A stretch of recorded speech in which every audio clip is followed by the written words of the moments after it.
This is KWTX News 10. Good morning, I'm Pete Souza, live from the KWTX News 10 studios. In Temple, people picking up the pieces at this moment. This is all in the wake of a confirmed tornado that touched down last night. Ali Kadlabar has been there pretty much all morning long. Ali, we see the wreckage and the debris behind you.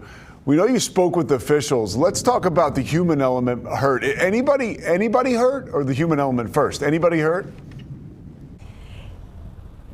Well, within the last hour, I have heard from Temple Fire and Rescue, and they tell me that only one person possibly has a broken leg, but that's the most severe injury that they've heard of. But I also want to talk about how we see right now, or you may be able to see, it's raining right now, just sprinkling a little bit, but we can hear that thunder. I'm seeing lightning as well. So people that are picking up the pieces and just trying to clean up the debris, they're going to have to put a pause to what they're doing in just a little bit, because I mean, we just heard some thunder right there. But I want to point you to the damages from last night's storm. Hopefully those won't get worse with today's storm, but we can see this is extreme cheer and gymnastics, and we can see that the roof is caved in, metal is bent, and we can just see it is completely destroyed. There are several cars in the parking lot that are destroyed as well. We're talking shattered windows, dings, dents, all kinds of things. So tons of debris just scattered all along this path right here off of West Adams Avenue, and it has been crazy this morning to see people just so shocked and so devastated. A very unfortunate morning for a lot of people. West Adams Avenue is still very backed up. Going east on West Adams Avenue, that intersection of Meadowbrook Drive. So we're seeing just still people are stopped. Tons of cars in that line, but it looks like once you get past that intersection, you're good to go, smooth sailing, but that traffic light is out. Also, a power line is hanging down on the road going north on Meadowbrook Drive, so just something that you want to be aware of. It is closed. Debris is scattered on the road, so you want to make sure you're careful if you are driving around this area. And unfortunately, people are going to have to put a pause to this cleanup process because of these storms. Hopefully they won't make anything too severe or even more severe or worse after that last night's tornado. I am live in Temple, Ali Kadlabar, KWTX News 10. Your KWTX First Alert Forecast with meteorologist Sean Bellafury. All right, good morning, everybody. 8:57 on the clock, and this would normally be the time that we're getting back away from, CBS morning programming and into our own local coverage. But we're going to be taking this time. We're just going to stick with you here on air on our Facebook page, and I believe also on our free KWTX weather app as well. Now, there are not really any severe thunderstorms ongoing, but like Ali was saying just a couple of moments ago, she's hearing the thunder, the lightning is starting to get closer to the Belton and Temple areas. And, after yesterday, we know a lot of folks may be a little bit weary of these thunderstorms. So we want to stay on the air. We'll get these storms moving through the area. We'll show you what's happening with them. Again, nothing imminent for any sort of severe weather or anything. But I do want to point out before we get into taking a look at the radar that today is going to be another first alert weather day for you. Very large hail, strong wind gusts, flash flooding, maybe a stray tornado, all potentially moving through. Now, the good news for Bell County is that the greatest severe weather chances are likely going to be along and north of Highway 84 as we push through into the later afternoon time frame. However, pretty much from right now all the way through at least the early evening hours, there is going to be the possibility of some severe weather. It's a level 2 severe weather risk, which is lower than what we saw yesterday. However, I do want to point out that even a level 2 severe weather risk doesn't matter. The atmosphere doesn't care if it's a 1, 2, 3, 4, or 5. If some bad storms are going to happen, they're going to happen, and we're going to keep a very close watch on them for you. This is what it looks like right now on satellite and radar. We've been tracking this cluster of thunderstorms since about 4 o'clock this morning, moving their way from southwestern portions of the state near the Big Bend, moving into central Texas now. And the good news, again, these storms storms moving closer to the I-35 corridor are not severe, but they will pack a little bit of a punch. There is one severe thunderstorm warning to mention, and that is this storm that is moving right down Highway 190, previously containing up to about $half size hail. Still may produce a little bit of hail as it moves down Highway 190 into San Saba County. However, that warning is set to expire in about 20 seconds and likely will not be reissued because that storm is looking a little bit more ragged. This is the main concern. And again, there is not any indication that this storm is severe or is going to strengthen rapidly. But you see in the bottom right of your screen right there, that is our sky cam in Killeen. There's I-14 that you see, and this heavy rain, lightning and thunder is moving in, and we're starting to really see the outer fringes of this thunderstorm push its way into Belton and Temple. So if you are planning on getting out and about to try to pick up the pieces from yesterday's storms, or maybe you're sitting inside, the husband, the wife, whatever, working on whatever outside, make sure that everyone starts to come back in, because again, this is not a severe thunderstorm, but it's a lightning-packed thunderstorm. We're going to see heavy rain, and the winds, they're going to be a little bit on the hefty side, especially when we're talking about all of the debris on the ground. Yesterday we had 80+ mile-per-hour winds causing a lot of damage, and right now the winds within this thunderstorm probably about 40 miles per hour, but that's more than enough to get any sort of debris, especially a lot of the loose debris, back up, and you don't want to get hit by any sort of flying debris, no matter what it is. A couple of folks, if you want to join us on Facebook, this is kind of like a FDR's Fireside Chats a little bit. If you want to join us on our Facebook live stream and ask a couple of questions, we've got stream pulled up here, so we are answering those questions, kind of giving everyone, letting them know we're going to get through this just like we did yesterday, and we are here for you. A couple of folks asking about hail, heavy rain and lightning coming down in Killeen right now. Victory asking about any sort of hail. Right now, there isn't a indication that there is a lot of hail within these thunderstorms. You can kind of see just a little bit of a blip right there, just to the south of I-14, Harker Heights area right here. That moving its way towards Stillhouse Hollow. There could be some very, very, very small pea-size hail. That is really about it. The main concern, though, is with not only the heavy rain and the lightning, but also some pretty strong wind gusts as well. Nowhere near as strong as what we saw yesterday, by and large. But this area of green stretching from Pidcoke down to Copperas Cove, Kempner, just to the outer fringes of Killeen and Fort Cavazos, this is the strongest winds within this thunderstorm. The winds right now about 30 to maybe 40 miles per hour. But again, it's strong enough that those winds will pick up a lot of the loose debris. So again, Belton Temple area, that cleanup really needs to be paused for the next couple of moments. We do have one of our TxDOT sky cameras down in the bottom right of your screen. Thankfully, it doesn't look like there are too many cars on the roads there. And of course, as I say it, we lose the camera feed. But hey, there you go. We got it back up again. That is Killeen right there.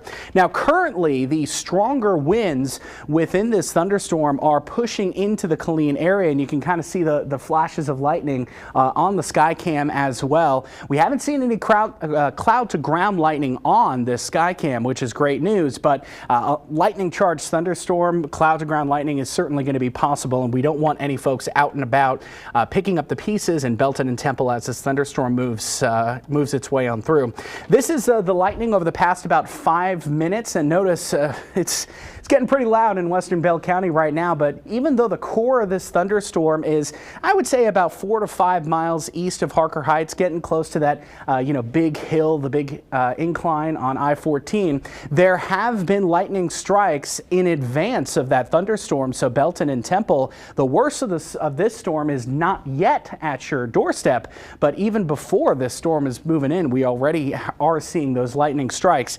And over the course of the next about hour, it really is going to be this area of Bell County that has the best potential for seeing some lightning and, of course, those 40-mile-per-hour wind gusts. A couple of folks are asking about other parts of Central Texas, and I do want to give you kind of a little bit of a radar tour going on right now, because here at our studios in Waco, we do have some lightning and thunder that is kind of rumbling overhead. You may be able to pick it up on our microphone. There is one thunderstorm that has kind of blossomed in McLennan County. This one is just over Lake Waco, and it could be producing some heavy downpours. And up near the China Spring and Golson area, I wouldn't be surprised if there was some small pea-sized hail with this, but the lightning and thunder is really all that we're seeing. Of course, the heavy rain potential is going to be there as well. And yesterday, McLennan County really did see a lot of rain. And even though this is a very small downpour moving near China Spring and Golson, it will not take much to get flash flooding going. Most of McLennan County is still just seeing this light rain, which is good. We're not seeing any sort of signs of anything strengthening. And as we move a little bit farther back towards the west, remember that storm in San Saba County that was previously severe is no longer severe. Still good, could be producing some pocket change size hail, probably a lot of dime size hail falling in the western part of San Saba County, but that is about it. We're also seeing another thunderstorm trying to blossom just between San Saba and Lomita, right on the Colorado River. You can kind of tell whenever thunderstorms start to get going if they could really ramp up when you start to see a lot of lightning with not much of a radar return. But again, the main concern realistically is just the continued cleanup efforts in Bell County being hampered by this next storm rolling through. Lots of lightning still, and the heavy rain is just starting to push its way down I-14. So we're getting pretty close to the interchange, you know, I-14 and I-35 right here. Now, again, the wind speeds in this storm about 30 to 40 miles per hour, but I do want to point out there are heavy downpours also that will cause a concern, especially think about all the debris that could be around your neighborhood after yesterday's storms. It won't take terribly much moving water to maybe move that debris and cover a storm drain, and then potentially we could be dealing with a flooding concern. So that is one of the major things that we're watching. Again, this is not a severe thunderstorm, nowhere near the strength as it was yesterday.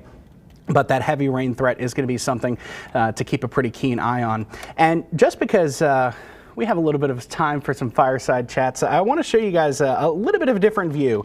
This is a view up in space, the infrared satellite. And I want to point out a couple of things. Notice these really, really dark colors, those reds and even the black colors showing up on the infrared satellite from a couple of hours ago. That indicates a very strong updraft, meaning the thunderstorm likely continuing to strengthen whenever we see that type of a color show up on the infrared satellite. But even just now, we're not seeing too many of those really bright colors show up. So the storm that's moving in isn't really strengthening right now. It's not showing any signs of strengthening, but all of these darker colors, that indicates the clouds are high up into the atmosphere, and that means that heavy rain and lightning threat is going to continue as the storm continues to march its way in.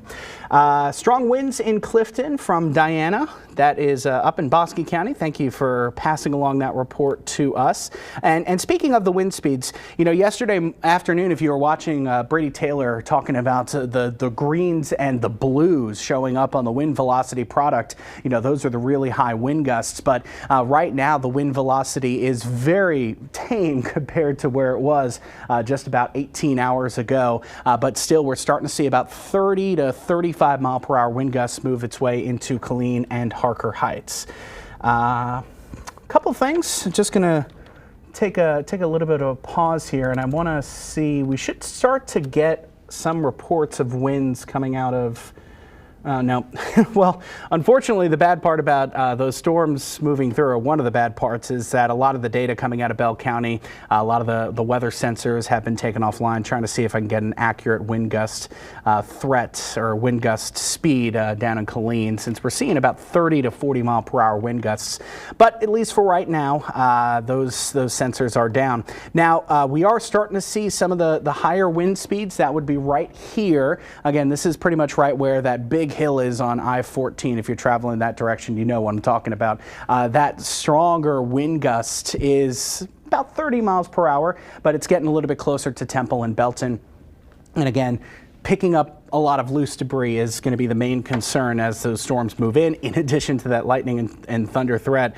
I mean, you can really see the flashes down on that Killeen Skycam right there. This is definitely a lightning-charged thunderstorm. Now, some good news for us is that right down in the Gerald area, this is where the heftiest thunderstorm, the strongest storm is. You can see all that lightning, but you know, thankfully that's staying away from our area, so we get, you know, a part of the thunderstorm, but not the biggest part of this cluster of storms moving in. I think this will work. Let's see. Yeah, we go. So this is over the past 5 minutes, 210 lightning strikes just in this box right here. So again, if you are in the Temple and Belton area, cleaning up the pieces, picking up the pieces from yesterday's storm, we want you to move inside and wait until the storm passes. And it's going to be a little bit of time until we can kind of give the all clear to kind of go back outside and continue that cleanup effort. Again, nothing severe about these storms, but they are definitely going to be impactful with all the debris that is left on the ground. Okay. Standing outside, CDM and Temple, nothing just yet from Destiny, just rain and lightning. All right. Thank you for that.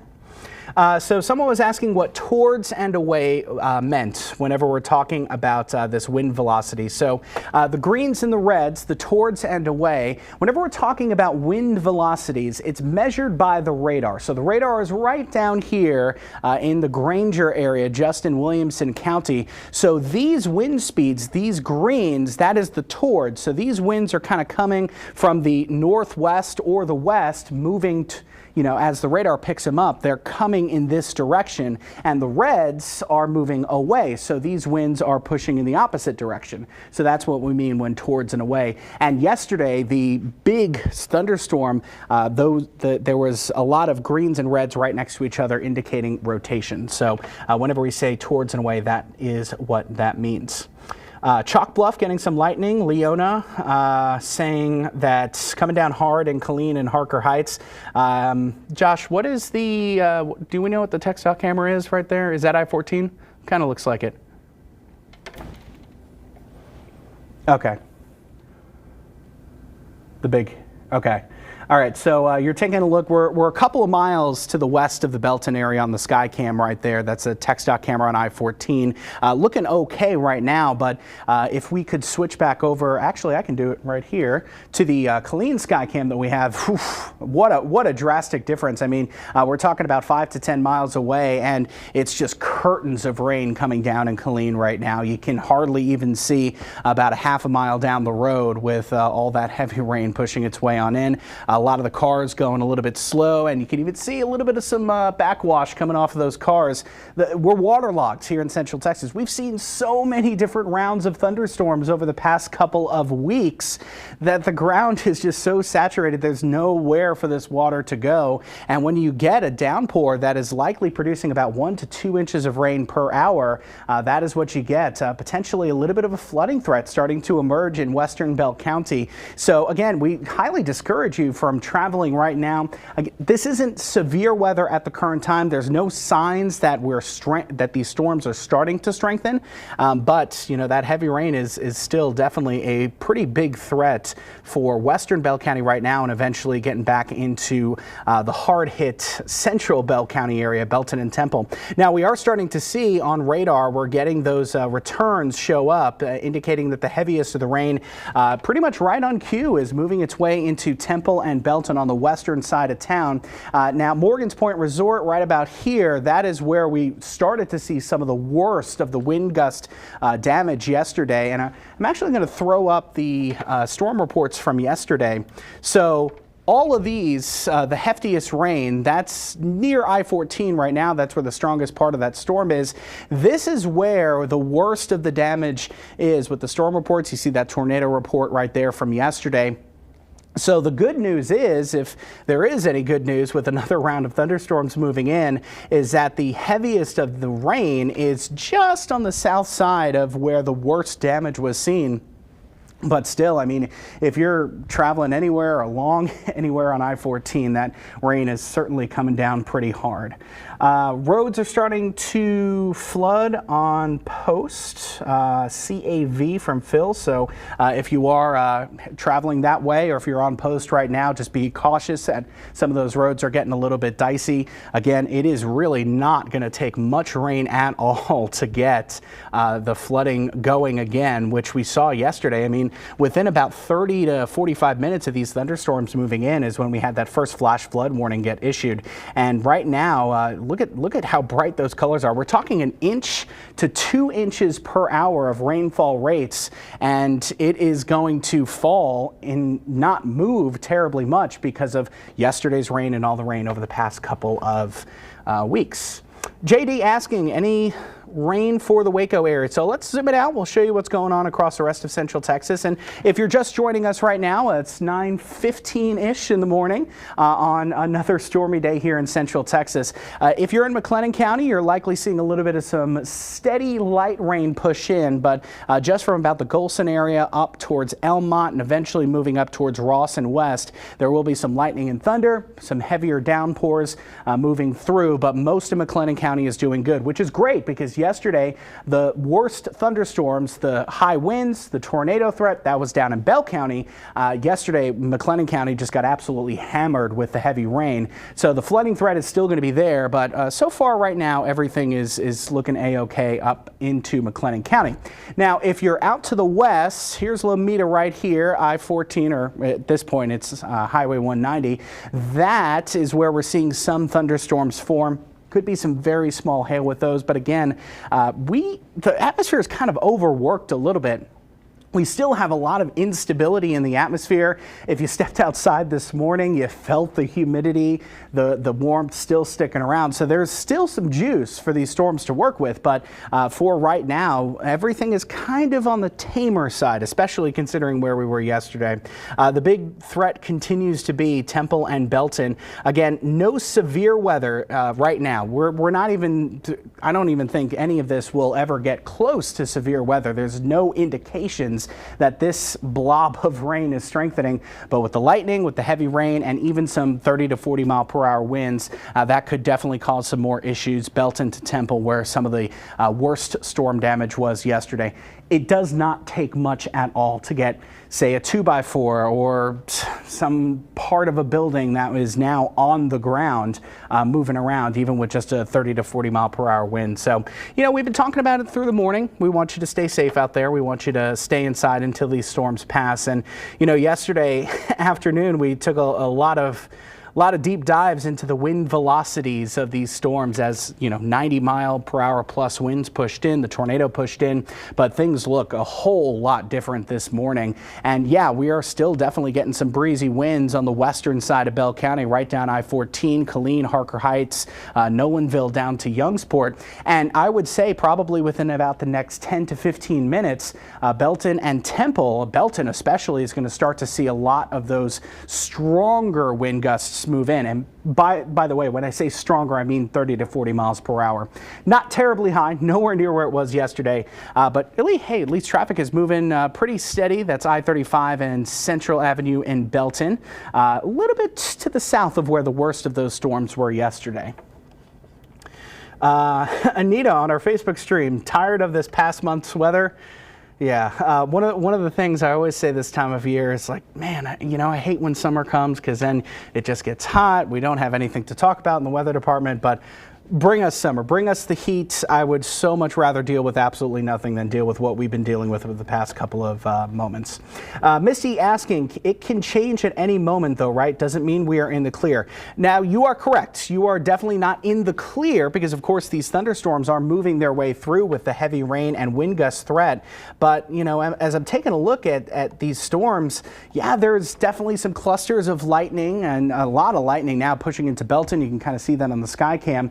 But as I'm taking a look at the radar image, there is absolutely nothing that is standing out to me that indicates that these storms are going to strengthen quickly or even slowly right now. Now, when they cross over I-35 into eastern Bell County, where there is still a lot of damage from yesterday's storms, that is a possibility that they could strengthen, but this is not an organized severe thunderstorm. This isn't even an organized supercell or anything. This is just a soaking rain thunderstorm right now.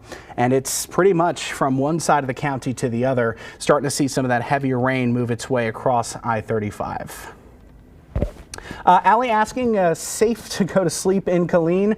Yeah, I think so. You may get a little bit of the rain helping to kind of ease you into that slumber, but I do want to point out, just to kind of give you all a little bit of a reset, we do still have a severe weather risk today. The storm chances are not done. This morning round of rain is very much tame. However, later on this afternoon, we could see enough of a rebound in the instability in the atmosphere to bring another round of severe storms to our area. It's a level 2 severe weather risk. Yesterday was a level 3, so a little bit lower, which is great news. But again, doesn't take too much to get these storms going this time of year. It's still going to be a very warm and humid day. And, you know, one thunderstorm makes for a bad day if it's one of those bad thunderstorms.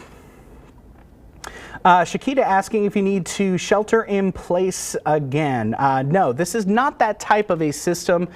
This is not a thunderstorm that is a shelter in place, you know, batten down the hatches one like it was yesterday. Again, this is just steady rain, a little bit of lightning, a little bit of some breezy 30 to 40 mile per hour winds. The reason why we're on air, the reason why we're on Facebook and our streaming platforms is because there's probably a fair few folks yesterday. This is a pretty traumatic event, having to go through a tornado.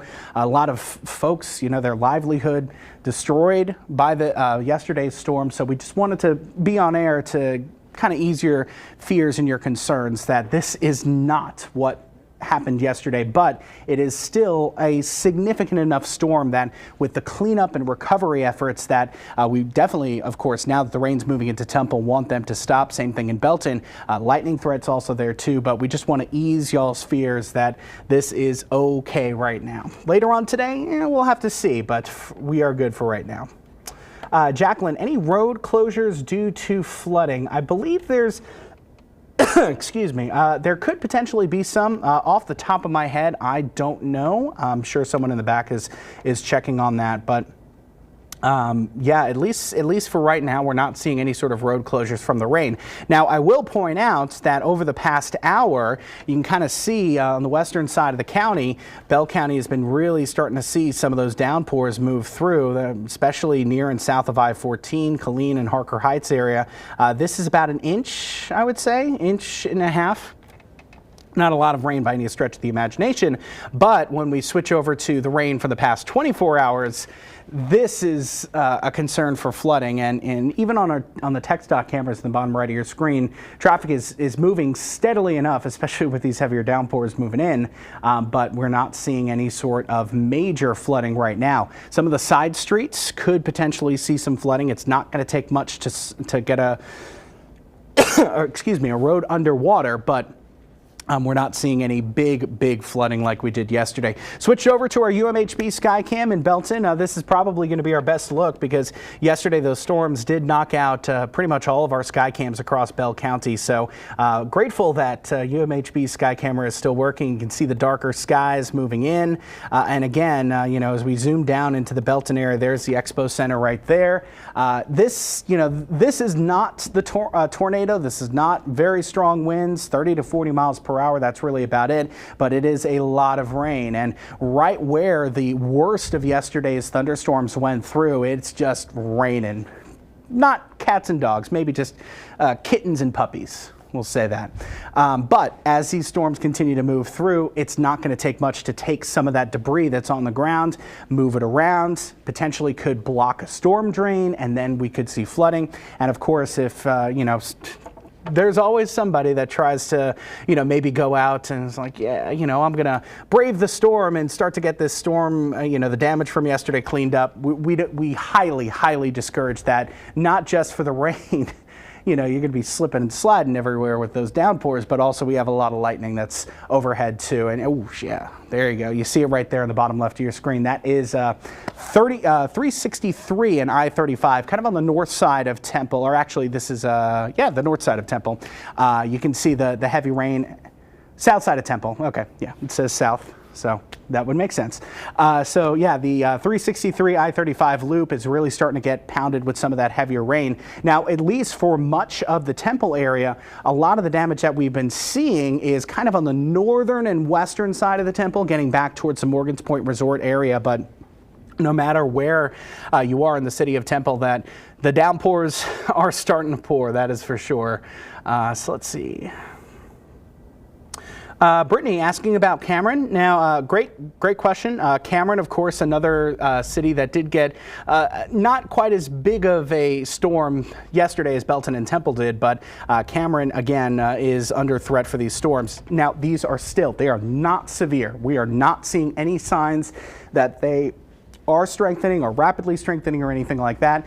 But in the Cameron area, as these storms move eastward, I would say probably in about 30 to 45 minutes, if you do have any damage down trees or anything like that, you have, I would say, at the most 30 minutes before we want you to get inside. Ooh, you might have caught that right there. It looks like a cloud to ground lightning strike on the sky cam in Belton. That is why we want you to be inside and stop that storm cleanup. Also heard a fair few folks in Falls County also dealing with some storm damage from yesterday as well, kind of on the south side of Falls County, Lot to Rosebud, right down Highway 77. So if you are around this area, you're cleaning up the damage, husband's outside, taking care of the yard, make sure he comes inside, because that storm's moving its way in. And again, it's not a severe weather threat, but the lightning, the thunder, the heavy rain is definitely of a concern.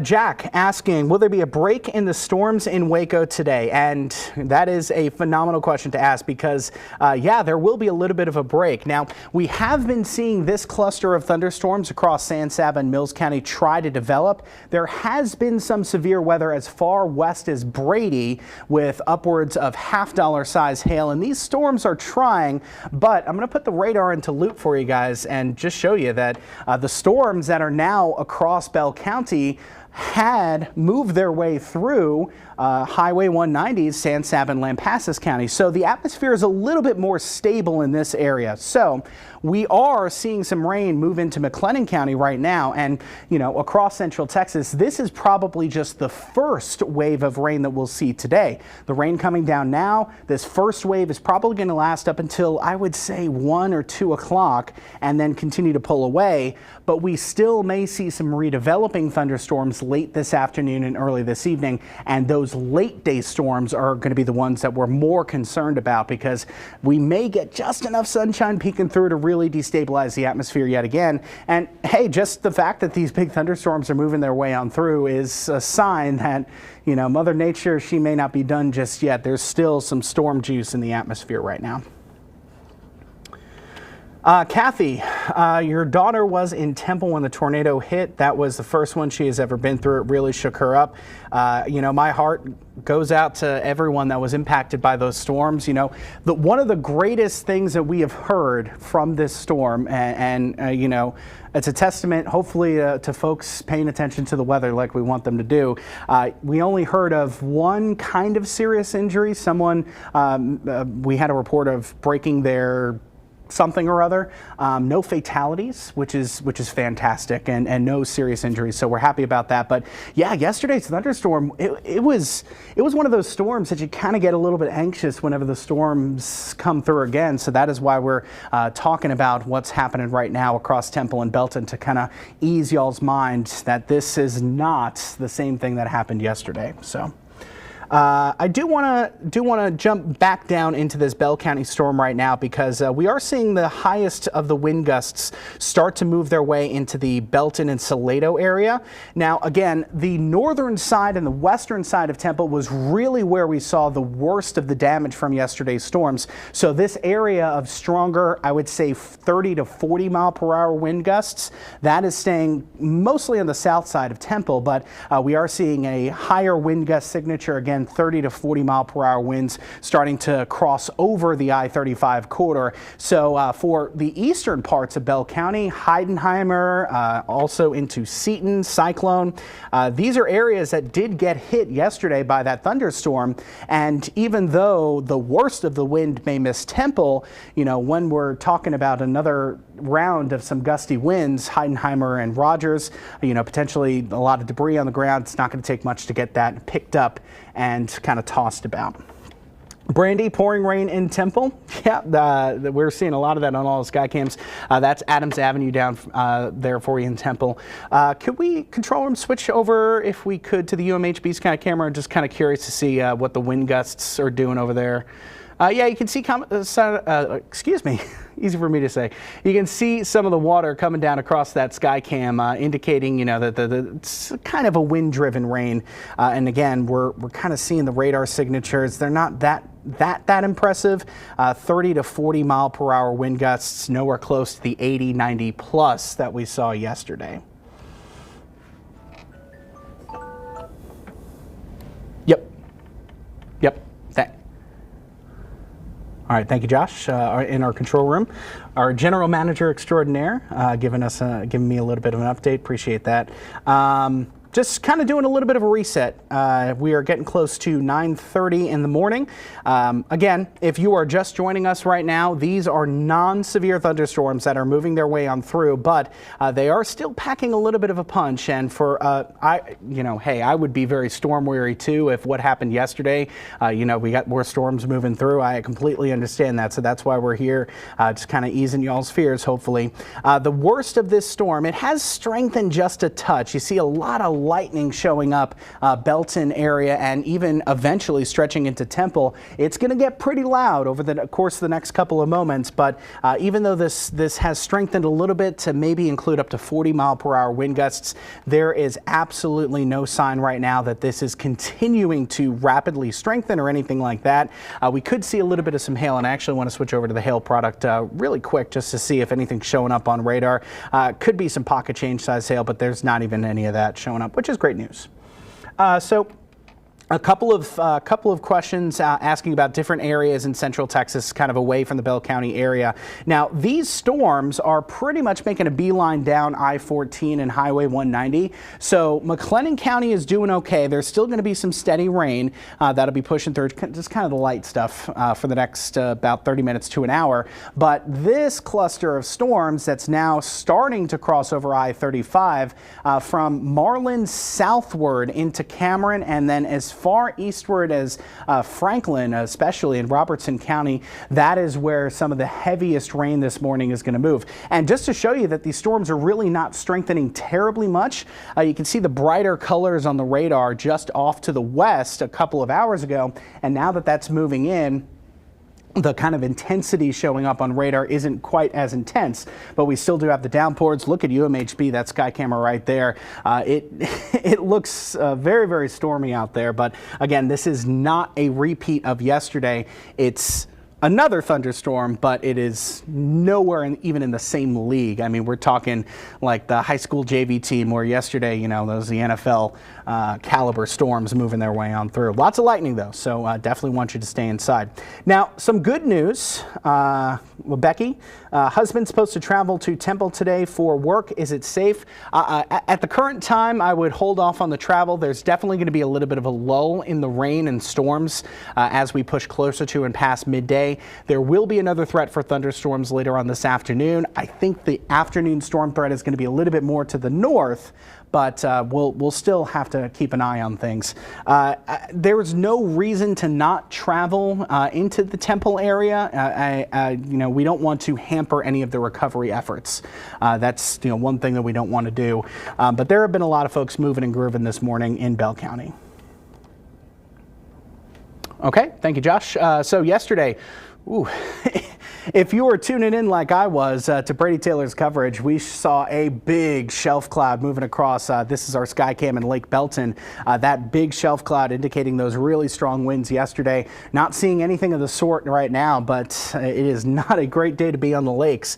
Hey, full lakes. Finally, we'll take that, but it's still a little bit of a bumpy morning for us.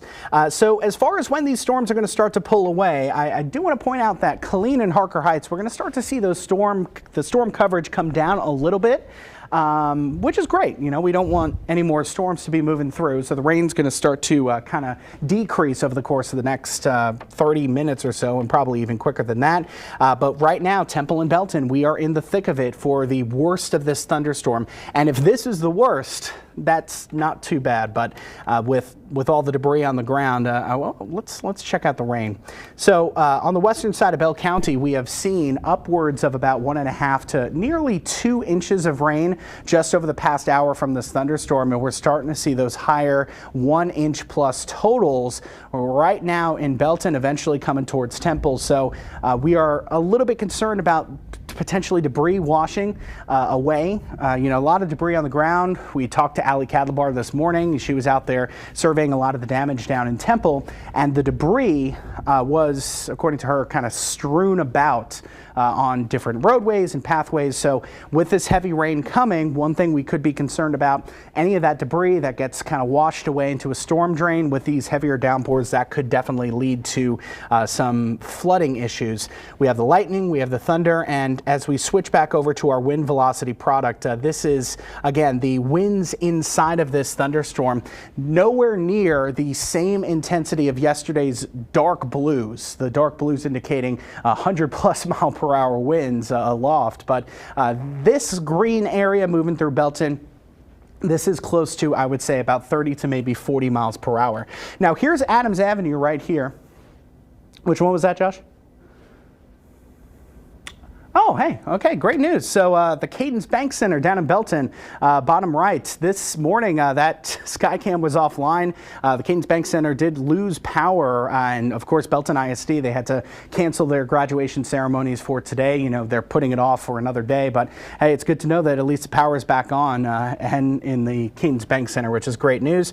Hopefully we're going to continue to see the restoration of the power over the course of the next couple of hours. But I do want to point out, so right here is Adams Avenue right here. We're getting the new radar scan. So this kind of area, there's Blora, there's Morgan's Point, there's Westcliff, kind of between Morgan's Point and Temple, right down at West Adams Avenue was really where some of the heftiest damage was. And right now we're getting some, I would say, 20 to 30 mile per hour winds moving in, but a far cry from what it was yesterday. We're still concerned because we don't want people out and about cleaning up the storm damage, and I'm sure by this point, with all the rain that you see, I'm sure a lot of folks are inside, which is great news. But stay inside until the storm passes. It's gonna clear probably within the next 20 to 30 minutes. Still going to be a little bit of a lightning threat, so I would err on the side of 30 minutes time to go back outside, of course. It's called a bolt for the blue. Lightning can actually strike about 15 miles away from wherever the parent thunderstorm is, and just to kind of show you what I mean by that, this is all the lightning that's out there right now. So here's the core of these storms. There's one right down here near Bartlett, there's Salado right there, and the core of the thunderstorm in Bell County is right over Belton and into Temple. But look at how far this lightning is away from that. We're talking about the Rosebud areas where we're seeing some lightning move through right now. So even though this thunderstorm is pulling away, we could still see some lightning even far away from it. And a little bit of lightning is also on the backside of the system too. So not safe to go outside just yet. River, if you're in the Belton or Temple area, I wouldn't say it's safe for the dogs to go outside just yet either. Charisma asking, any hail for Belton? No, thankfully, these storms are not hail producers. They are not tornadic wind producers. 30 to 40 mile per hour winds. That's really about it. But again, we do want to kind of highlight that, the areas, the hardest hit areas of Central Texas from yesterday are taking a little bit of another glancing blow from this thunderstorm. There's the Expo Center and Belton on the map right there. So Temple is about 5 minutes away from starting to see some enhanced winds. And when I say enhanced, we're talking up to about 40 miles per hour. Not terribly much stronger than that, but that is certainly more than enough to pick up any sort of loose debris and kind of toss it about. So right now, the strongest of those winds, there's 317 right there. So it was kind of 317 to 363 this is really where the worst of the damage was yesterday. And we're kind of on the outer fringes of the highest winds. Now those strong wind gusts are across I-35 now, stretching from Belton towards Heidenheimer. But even though the worst of the winds are about 5 miles to your south, that area 363 to 317, that is still where we're seeing about 30 to 40 mile per hour wind gusts.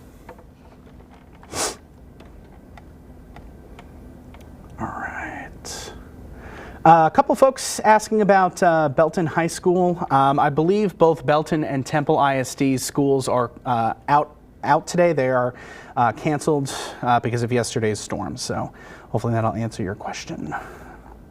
And again, if you guys are just joining us, we're on multiple different streaming platforms right now.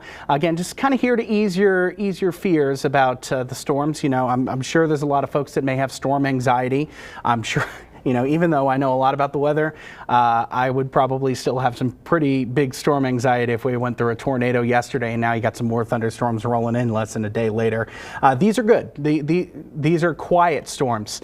No, not quiet. They're loud. They're producing some thunders, you know, lots of lightning and thunder. But compared to yesterday, this is a walk in the park. But it's still a hefty enough thunderstorm with all the debris on the ground that it is a little bit of a concern.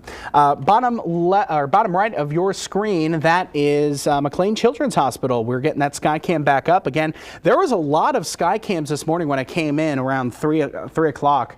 The Skycams are down across pretty much all of Bell County. So it looks like power may be slowly starting to get restored. Of course, Canes Bank Center and, you know, McLean Children's Hospital, especially McLean Children's Hospital, that's, you know, a very high priority to get some of the power back on. But a little bit of an improvement, and we'll take it. Slow but steady wins the race, right? So a lot of folks asking about storms. What's going on with the storms today? Now, just a little bit of a quick reset before we get back into the storm moving through Bell County. We have seen storms blow through I-14 and Highway 190, and there are some storms that are redeveloping. And I hate to say it, I really don't want to, but I guess I kind of have to. These storms, they're not strengthening too much, but at least from my vantage point, from San Saba County up to about the Adamsville area, these storms could potentially start to produce a little bit of some hail.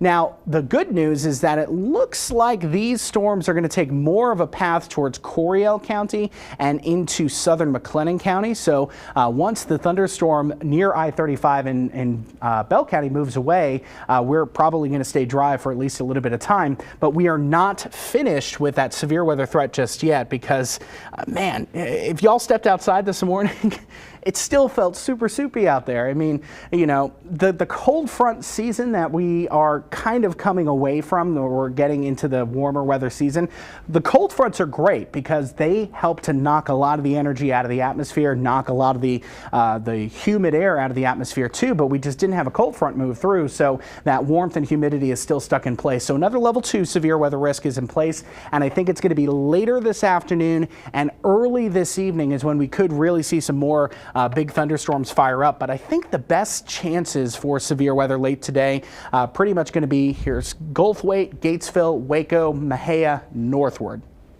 That'll be the best chance later on today. It is very difficult to see on that McLean Children's Hospital Skycam right there. Downpour after downpour moving through Bell County, and I do want to jump down into some of these rainfall totals. And again, this is just an hour's worth of rain. This is the green areas indicating about 1 to maybe 1.5 inches. It's not taking much to get flooding. We're not seeing a lot of flooding right now, but again, if any sort of storm debris gets swept up into a storm drain and blocks it with these kinds of downpours, it's not going to take much for some minor street flooding to really start to occur. And the rainfall rates within these thunderstorms, they're pretty big. I mean, when you're talking, here's Heidenheimer, you're about to get hit with some of the heaviest of the rain. This is the south side of Temple. Belton's finally starting to dry out a little bit, so I would say probably within the next 10 to 15 minutes, if you have any sort of storm damage around Belton, around the Expo Center area, I would say you're going to get okay to start to go back outside and give it another 10 to 15 minutes.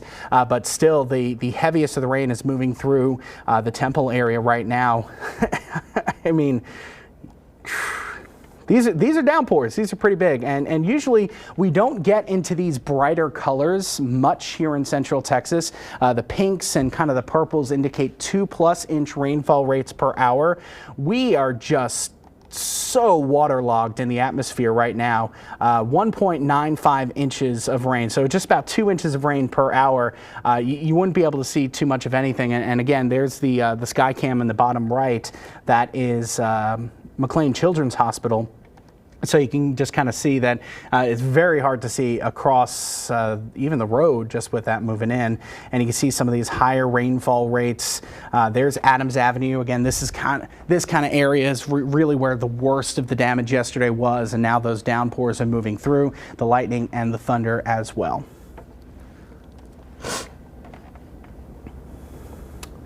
Arisha, tomorrow for graduation, unfortunately there is still going to be a chance for some storms tomorrow as well, but the storm chances tomorrow are very much going to be dictated by what happens today. So once today's storms kind of push their way through, we'll be able to kind of reassess as to what will happen tomorrow, if there are going to be more storms, if there aren't going to be more storms.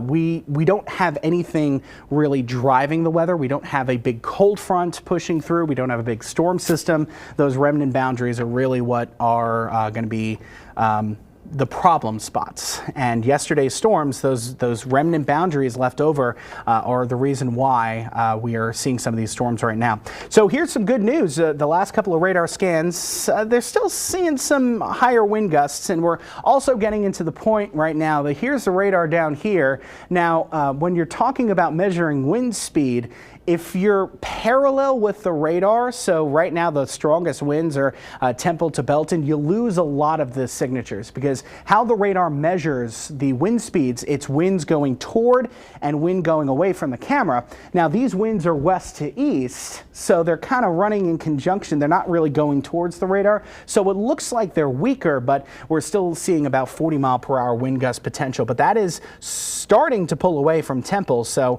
I would say the next 5 to maybe 10 minutes is when the worst part of this thunderstorm is going to be out of the Belton and Temple area. There's still going to be some rain, there's still going to be some lightning, but as far as any sort of debris getting flown around or tossed about, the worst of that is now pulling away from Temple and Belton. Heidenheimer down to Rogers and up towards Cyclone.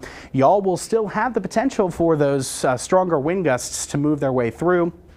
And Eastern Bell County did get a pretty big hit from those storms yesterday as well. So it's not just Temple and Belton that is feeling the effects from yesterday into today. It's also the eastern side of the county as well.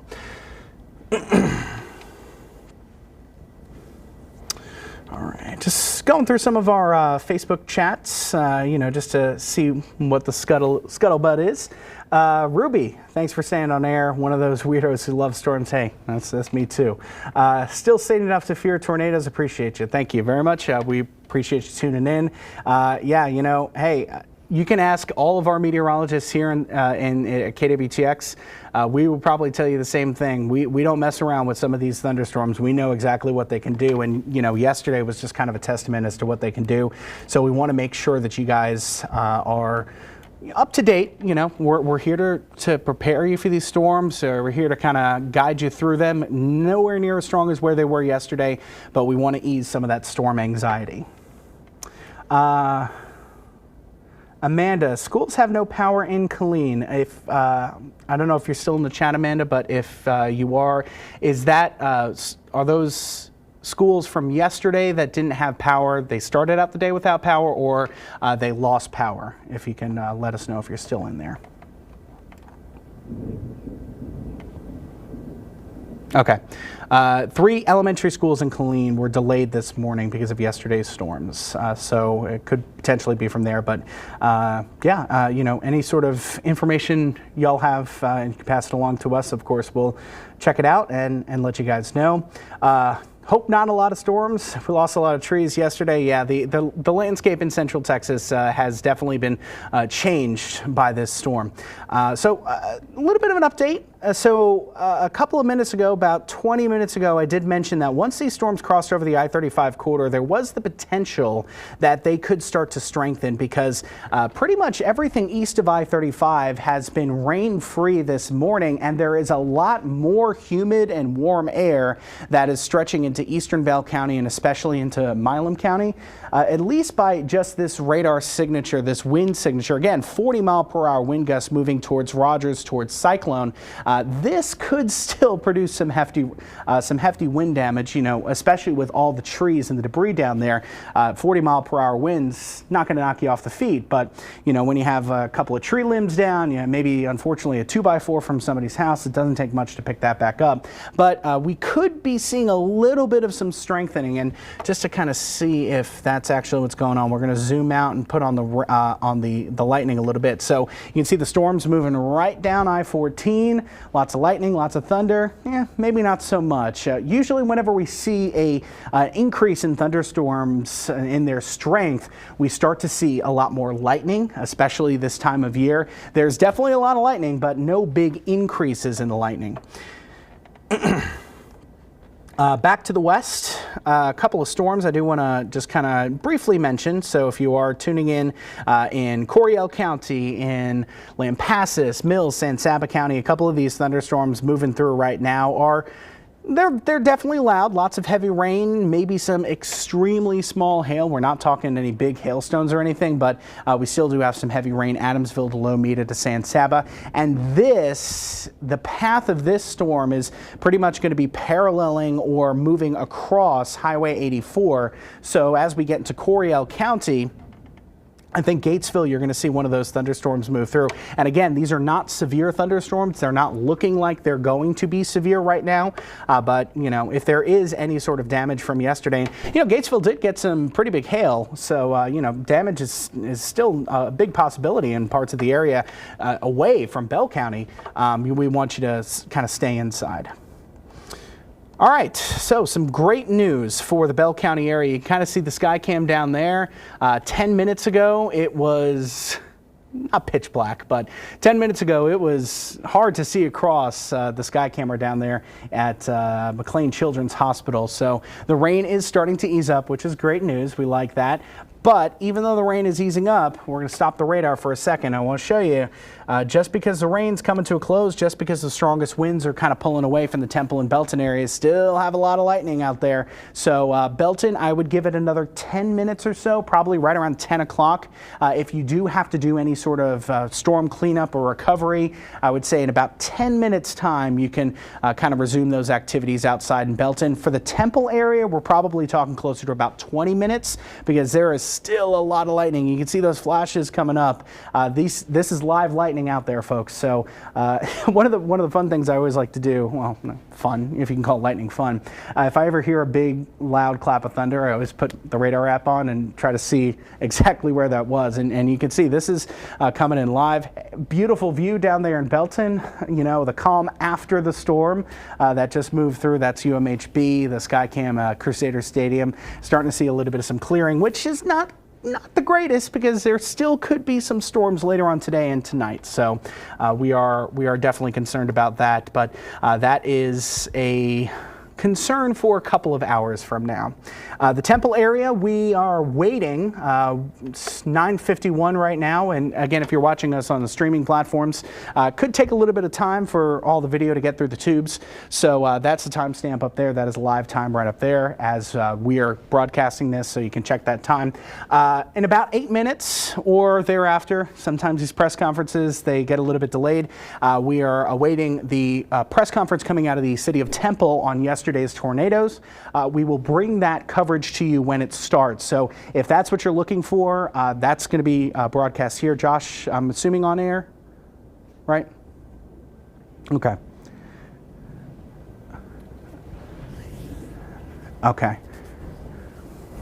Okay, so yeah, if you were looking for that press conference about storm recovery, yes, and the storms, the damage from yesterday in the Temple area, a lot of information coming out of the emergency managers. That press conference is scheduled to start at 10 o'clock, so just about 7 minutes from now, we will be waiting, and once that happens, once the press conference starts, we're going to bring it to you live on air. If you're watching us on KWTX on the over-the-air channel on your cable, if you're watching us on YouTube, if you're watching us on Facebook or KWTX weather app, that's also going to be coming to you live in just a little bit, about a few minutes. So good news there.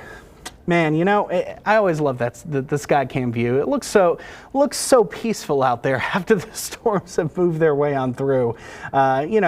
Peaceful, if you can call humidity kind of peaceful. It's not quite as perfect weather, but it's a lot better than where it was about 20 to 30 minutes ago. Just kind of zooming back down into the storm, a couple of more features to point out as we're kind of getting close to getting to the press conference. The worst of the storm that we've been watching, we've been tracking this since about 4 o'clock in the morning. The worst of the storm is now well past Belton, although still about another 5 to maybe 10 minutes to go back outside and start to do more cleanup because there's still a lot of lightning. The strongest winds have now pushed pretty much entirely east of Temple. There's Loop 363 right there, stretching down to 190. The worst of those winds are now east of that area. So pretty much all of the Temple area, until you start to get out into the more rural spots in Bell County, we're pretty much clear with the wind gust threat, but I would still give it another 10 to 15 minutes to really let the lightning and some of that rain start to clear out. But on the eastern side of Bell County, again, this is not a severe thunderstorm, but we still do have 40-mile-per-hour wind gusts that are approaching FM 437. So if you are in the communities of Heidenheimer, Oscar, Seton, Cyclone, Rogers, South Elm, and even all the way up towards the Rosebud area, this enhanced wind gust, 30 to 40 miles per hour, is heading your way. So we want you to stop any sort of those cleanup and recovery efforts until this storm passes. All right. So a couple of things. Again, we're about hopefully 5 minutes away from the Temple press conference about yesterday's storms. A little bit of a reset because now that the first big thunderstorm of the day is kind of pulling away from I-35, we're going to have to turn our attention back towards the west. And these scattered thunderstorms are going to continue to hang on. I'm cautioned to say strengthen too much more, but especially when they kind of get a little bit closer to I-35, they could gain a little bit more strength. But right now, just some loud lightning and thunder, some heavy downpours, maybe some very, very small hail that is falling within some of these thunderstorms, especially right now between San Sab and Lomita. This could be a little bit of a hail core right here that is starting to form between San Sab and Lomita. Here's Highway 190. That, as it moves into Lomita, eventually up towards Adamsville, we could potentially see, I would say, up to ½ inch or getting close to nickel-sized hail, penny to nickel right now. If this continues to strengthen a little bit, then the hail size could potentially get close to quarters, which would trigger a severe thunderstorm warning. In case y'all didn't know, again, this little fireside chat, there is the press conference, by the way, getting ready to go.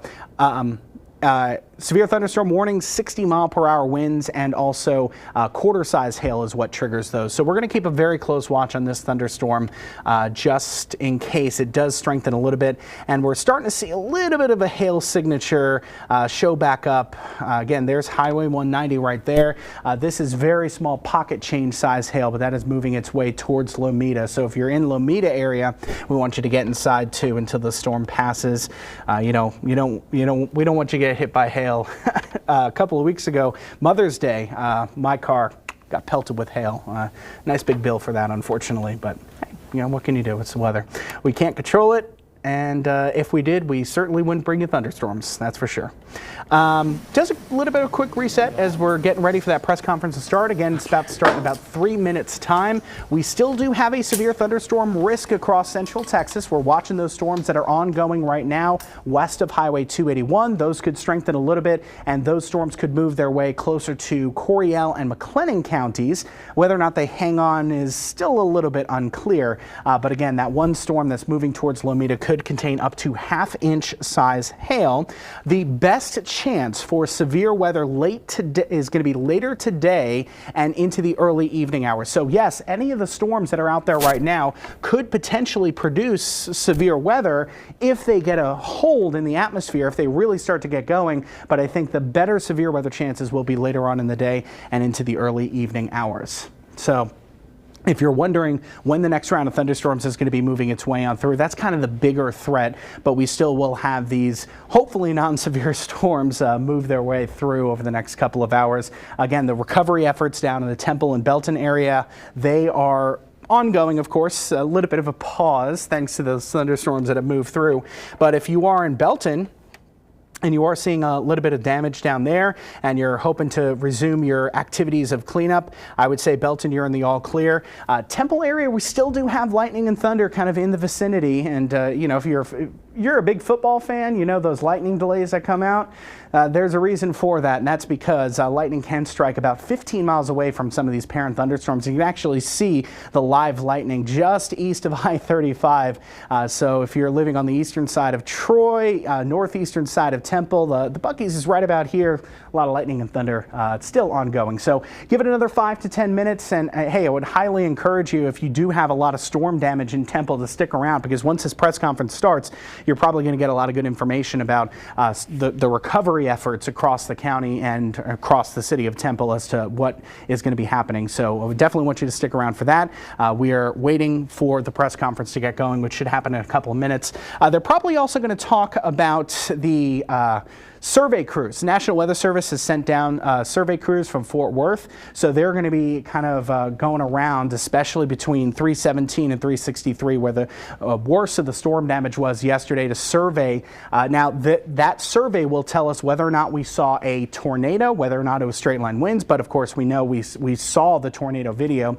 We'll hopefully get an estimate on how strong that tornado was. At least to me, it looks like at least an EF2 tornado, potentially even an EF3. So when the Weather Service crews go out later on this afternoon, hopefully we'll have an answer as to exactly how strong those winds were. Of course, if you watched our morning show, if you've been browsing on KWTX.com, some of the damage has been pretty intense. We'll get you to that press conference. Looks like it is about to start. Okay, they're testing the microphone. Microphone check 1, 2, 3.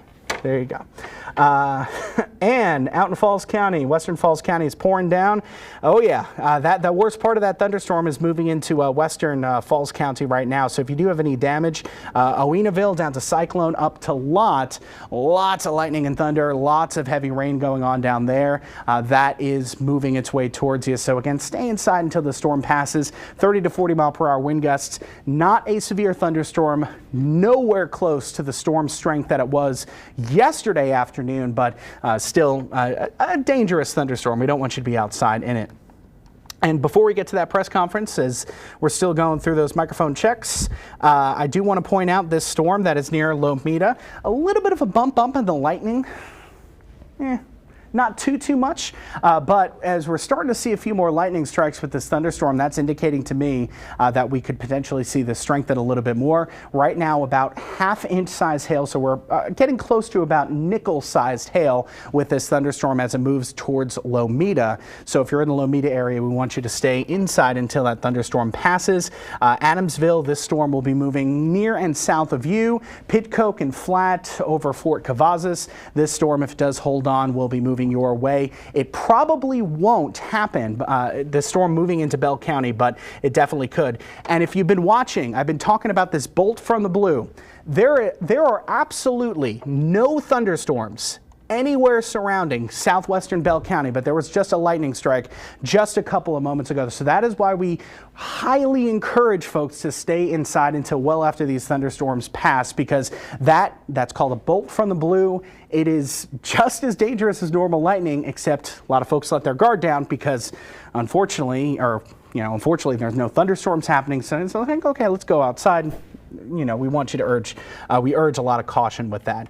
Again, personally, if it was me in the Temple Belton area, I would wait until long after these thunderstorms get out of here. But, it's quieting down right now, so you can get ready to continue that cleanup. Again, the press conference getting ready to start.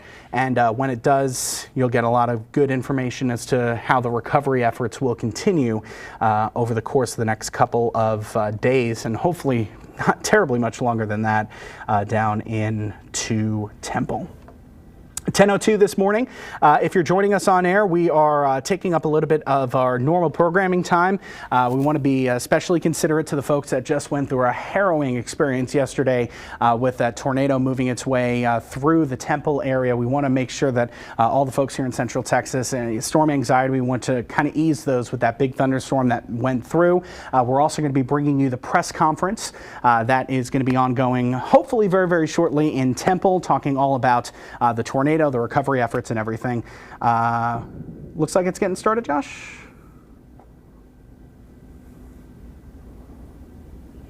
Still doing mic checks. Okay. We want to make sure everyone hears, so that's good news there.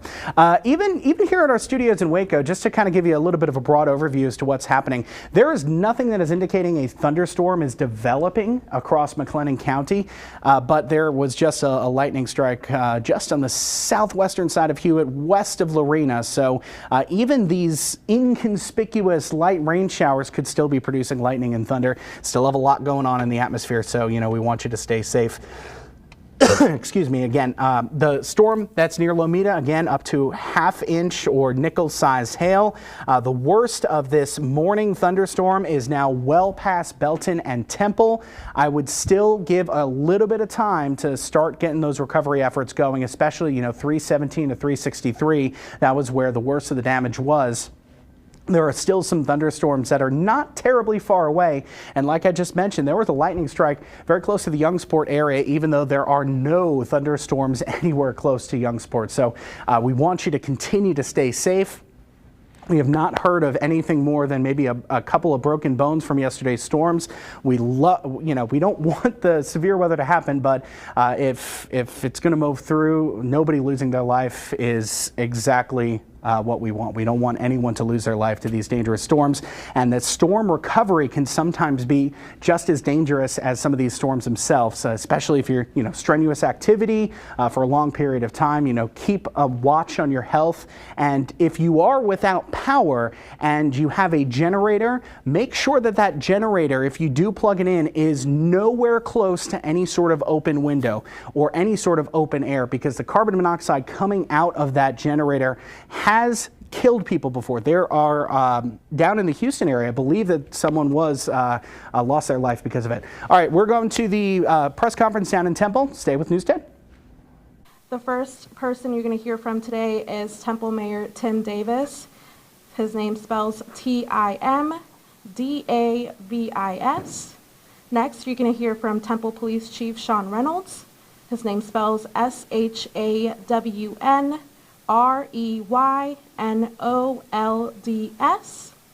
Next, you will hear from Temple Fire and Rescue Chief Mitch Randles, MITCHRANDLES. Then we will get an update from Grant Cruz, GRANTCRUISE, and he's the Communications Manager for Encore. And then lastly, you will hear from Temple Emergency Management Program Manager Jennifer Henniger, JENNIFERHENAGER. Once they have concluded their statements, we will take questions from you. If you could please state your name, what affiliation you're with, and who your question is directed to, that would be great. Thank you so much.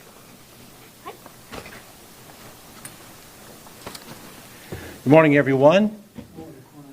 We appreciate you guys being here. I know this is a trying time, and chances are a number of you have damage at your own homes, and so we appreciate you being out there and doing your jobs to communicate out to our community. First thing I want to say is this was a very strong and devastating tornado. There are many people that lost property, many people that lost homes. There were a few injured. Thankfully, nothing very serious. I don't think Scott and White and our other medical facilities had many admissions or anything like that. So even though property damage was extensive, the most important thing, that being the lives of our neighbors, were everyone seems to be in good order there, thankfully. I want to, as always, emphasize the hard work and the dedication of our public servants. We had fire and police crews out just immediately, all hands on deck. Everyone was working together. Good communication. I spent some time in the Emergency Operations Center last night and again this morning, and we're blessed to have the professionalism that we have here in Temple. Our folks were prepared and doing a very good job. Also, to our public works employees, those the flood waters that we had last night on top of last week's flood waters and maybe the week before has really been trying for us lately, and our public works folks have really stood up to the challenge and are really doing a good job. We all have a lot to be proud of with those folks. Overall, like I said, the damage is extensive, mostly in West Temple. That's where the tornado actually touched down. There is extensive damage to property, both businesses and homes there. So I've talked to other people that are calling me from West Adams saying, man, the damage is extensive, number one, and traffic is really backed up. Stay out of there. Let the professionals get in there and do their work. The last thing they need is a bunch of people that don't need to be there causing traffic jams and just sort of being in the way. So I haven't driven out there, although I want to. But again, I'm not an expert. I would just be in the way. So we ask you to please stay out of there. The next place that probably had the most extensive damage around town is South Temple. I was told today that a lot of that is simply tree damage, trees that have been blown over, blown into houses and things like that. So again, very extensive damage there. And if you will recall, back in 2021, the City of Temple contracted with a company after that ice storm in February, contracted with a company from Alabama to come out and to help us with the debris. We have been in contact with that same company. They did a stellar job last time. We expect nothing less from them this time, and they will be on the ground tomorrow to assess damage and to, basically bring their professional opinion here to see what assets they need to bring to Temple to help us with the cleanup. If you'll remember last time, the cleanup did take a while, and we expect this one to take a while also. If my recollection is correct, I believe that company in 21 removed 600,000 cubic yards of debris. And that's just off the top of my head. It may have been more, but either way, it is substantial. And so we're just going to ask the citizens of Temple to be patient. And just like last time, we're working to get there. Get the debris out to the side of the road if you can. Be prepared for them because they will be on the ground, I would assume, the very early part of next week. So it'll be full cleanup mode from here on out. We did declare a disaster last night. I signed that disaster decree last night, which is helpful to us. It puts us in line for some state dollars to help with some of these expenses. And so we have issued that. It's my understanding the county is going to do the same. But that's one thing that we have done so far. Also, I want to thank other city officials, the administrative folks that got out to the EOC, the Emergency Operations Center, again, last night and today, making decisions, getting marketing material out there, getting out on social media so everyone is aware of where we stand. And again, professionals all the way around, and that's always very much appreciated. We've done this before, right? With Winter Storm Uri in 20, we handled a week of freezing and, multiple public service issues. We had water line breaks, we had sewer issues, we had electric delivery issues. We did that in 20, and we survived it. We did that again in 21 with that ice storm, again, the 600,000 cubic yards of material. And we're doing it again now. So we've done this before. Our public servants, our public safety folks know how to do this. Unfortunately, lately we are well seasoned in doing this, but we haven't. So I don't want anybody in the community to think that for some reason the city of Temple is standing flat-footed. We have the assets in place. We have the people in place. We're a resilient community. And we'll get through this again just like we have the last few years. So thank you to the citizens of Temple and being able to provide the tax dollars that provide the assets to keep our community clean and to keep our community safe. And so if nothing else, the message I want to pass on is that we're prepared. It's going to take a while, but we are prepared for this, and the city of Temple will be just fine. And also, I ask that you be sure that whenever you see your first responders, those folks that are out there in the fire trucks and the squad cars, etc. Whenever you see them after this is over, thank them, because they're the ones that are working hard to keep us safe. So again, thank you all for being here. That's the end of my comments, and we appreciate everything that y'all do for our community. Thanks.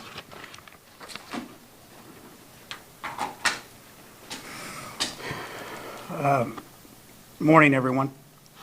Following last night's event, all available staff with the Temple Police Department responded from around the area to assist with the safety and security in the city of Temple.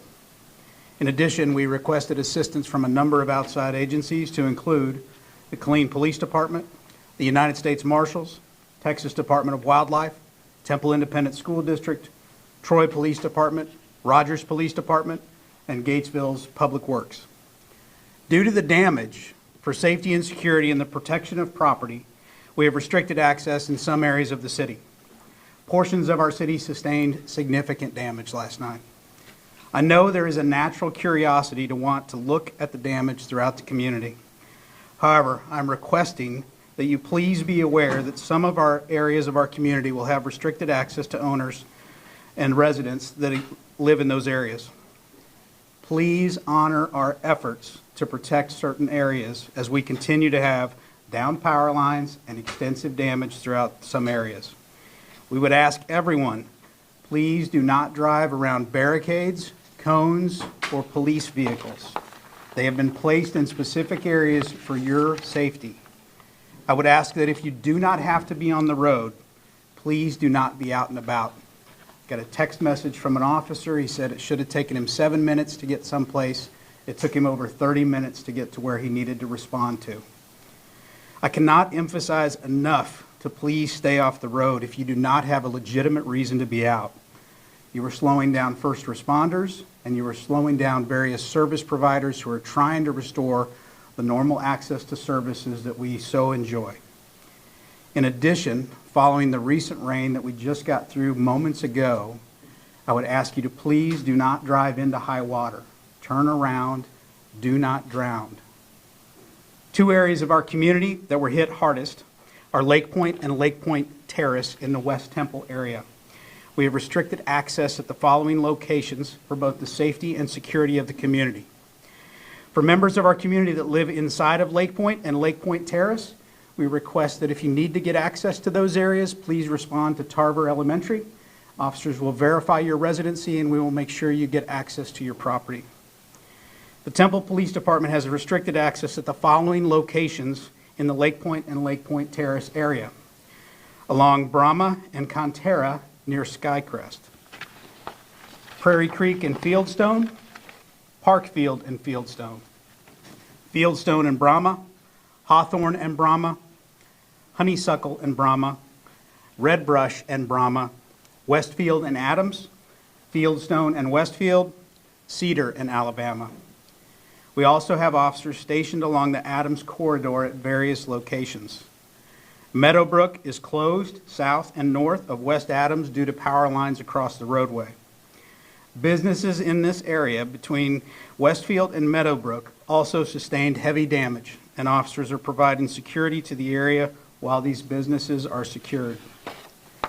We will continue to have a presence throughout the community 24/7, 365 as we navigate this challenge.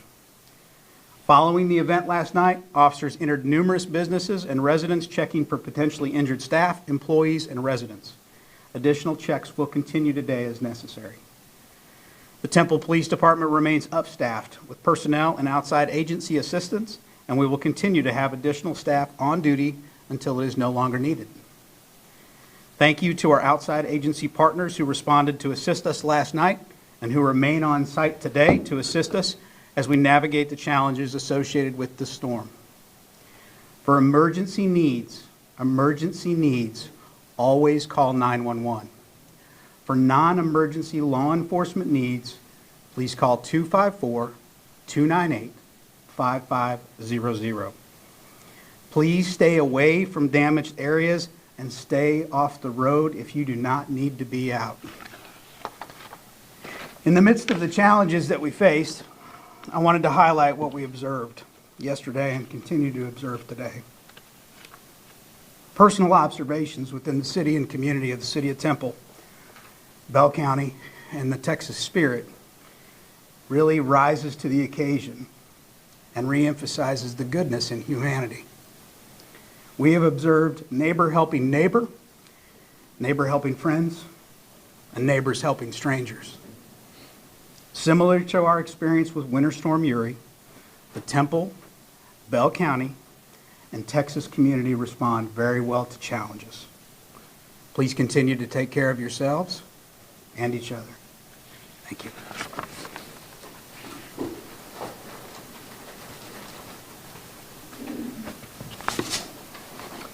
Good morning. I'd like to start off by addressing the storm to start off with. So last night, Emergency Manager Henniger and I were both watching weather radar and in constant communication with the National Weather Service concerning the storm as it approached our city. Shortly before arriving in our city, it did turn tornadic with estimated radar wind speeds over 80 miles an hour and also massive rotation noted within that. At 6:03 yesterday, we had the first tornado warning that included the city of Temple, and our sirens, outdoor warning sirens, were activated at that time. A second time, as that storm came actually to the city of Temple and was entering the city limits at 6:20, we sounded the sirens a second time to again urge residents to take shelter and cover. And then a third time at 6:25, we activated the sirens on the east side of Temple as the storm progressed across town and started to threaten the areas east of I-35. Within moments after the storm passed, fire stations and fire crews immediately sprung into action, and two of them actually had to self-extricate themselves from their stations as they were damaged by the storm as it passed. Luckily, no fire crews were injured and no fire apparatus were damaged, and so they were out in the community very quickly. We initiated an emergency callback of our crews, and we had an overwhelming response of our personnel back in and had every Temple Fire Rescue vehicle staffed working well into the night last night. We had over 500 homes and businesses impacted in some way, shape, or form, from minor roof damage or tree damage to major structural damage and potentially even destroyed the structure. 100 of those were personally searched by Temple Fire Rescue and our mutual aid partners, as well as Temple PD, to assure the safety of the residents and the employees that were in those structures. And we counted over 30 different injuries. Most of those were minor in nature and were either self-transported to the hospital or taken by our local EMS provider, Temple EMS and Colleen EMS, as they came to our aid last night.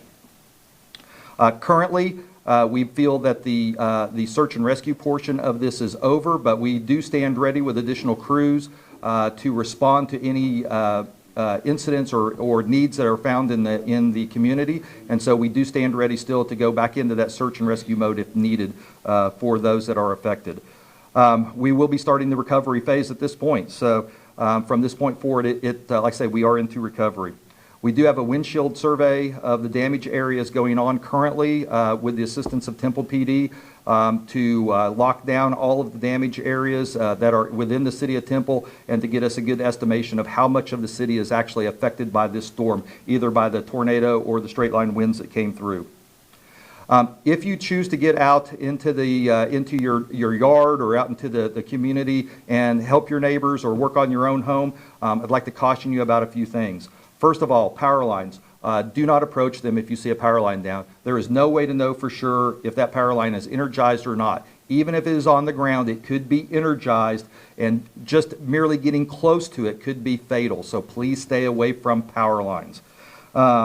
If you do see those down, and especially if they are on something metal, such as a chain link fence or something like that, stay away from the fence as well. It can actually energize several blocks worth of metal fencing as well. And so, again, if you see power lines down, stay completely clear and away from them, and call either Encore, and you can also report that online, and I'm sure the Encore representative is going to give you that information here in a minute, or call 911, and one of the first responder groups will come out and check that line and make sure that Encore gets that. Gas leaks. We've responded to a number of gas and propane leaks in the city, obviously. Kind of the same thing there. If you can, shut the gas off. Obviously, if it's a propane tank, just turn the valve off. If it's the gas valve, you can turn that off very simply. But if you don't feel like you can do that, please call 911. They will get that information to us, and we'll come help with that. If you smell gas inside your home or your business, again, call 911 and evacuate the structure. Let us come and check it for the gas and get Atmos representatives on the way. If you choose to get out and clear limbs, only do so if you are capable of operating that power equipment. So chainsaws and other large power equipment is very dangerous in these situations. When you go to cutting the trees and removing the trees, some of them will fall or spring back in ways that you may not expect, and so be very careful with that.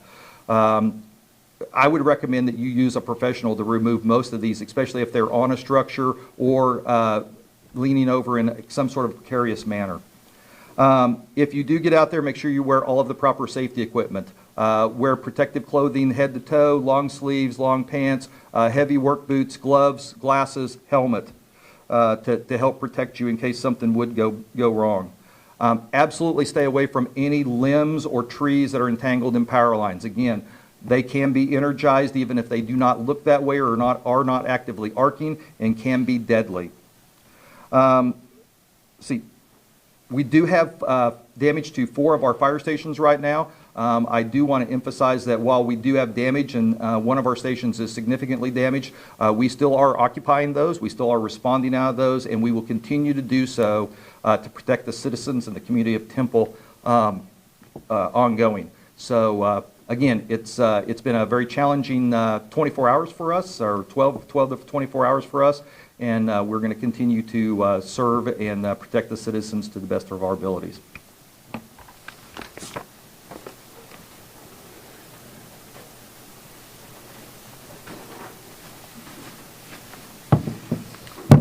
Good morning. I just wanted to give you a quick update on where things stand with Encore and power outages around our area. Our restoration and assessment teams have been working throughout the night to get customers back on and get a handle on what kind of damage we've seen to our infrastructure throughout the area. We do have numerous down poles. Some transmission towers have also been impacted by the storm. Right now for the Temple area, we stand at around 40,000 customers out. System-wide, right at the moment, we're under 60,000, so the vast majority of our customers that are impacted are within the Temple area. Our assessment period will continue throughout the day. We are moving personnel into the area to help out with the efforts. We have staging sites that have been set up where poles and generators and transformers are being stored so that we can quickly move into those areas once they are safe to travel and get that equipment up. It's important to understand that a lot of this area, simple replacements, will not be enough. We're looking at complete rebuilds for many parts of this area, so that will take some time. We will want customers to practice as much patience. We understand this is frustrating and that a prolonged outage is something no one wants. We are moving people in to get power back on as quickly and safely as possible, but it's also important to understand that just because our infrastructure and our equipment has been fixed, some houses will not be able to receive power after that. Some houses will require private electricians to come in. They will also require, in some cases, city inspections to be done, but we should have a better handle on that over the next few hours as far as how long those restorations will take. So right now I'd like to kind of echo what has already been said, making safety the priority, safety for not only our employees but also our customers. As you are venturing out to kind of assess the damage around your property, again, be sure that as you try and move some of the debris around, that it's not touching any power line. You should always assume that a down power line still is energized.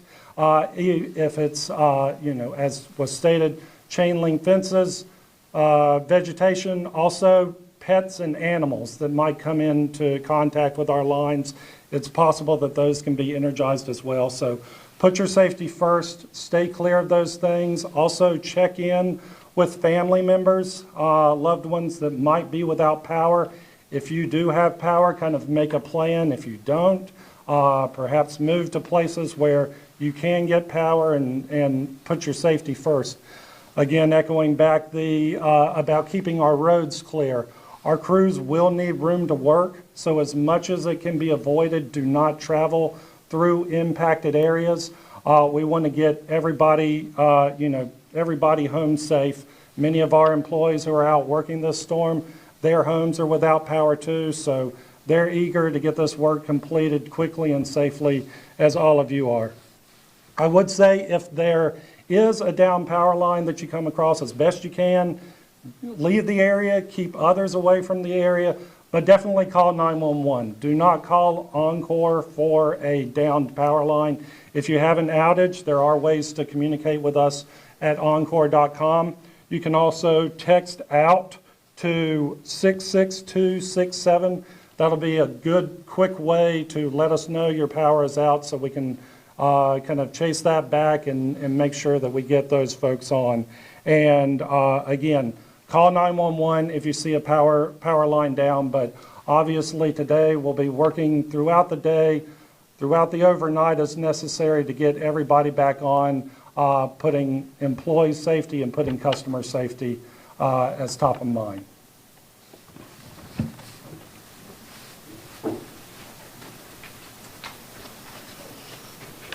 Good morning.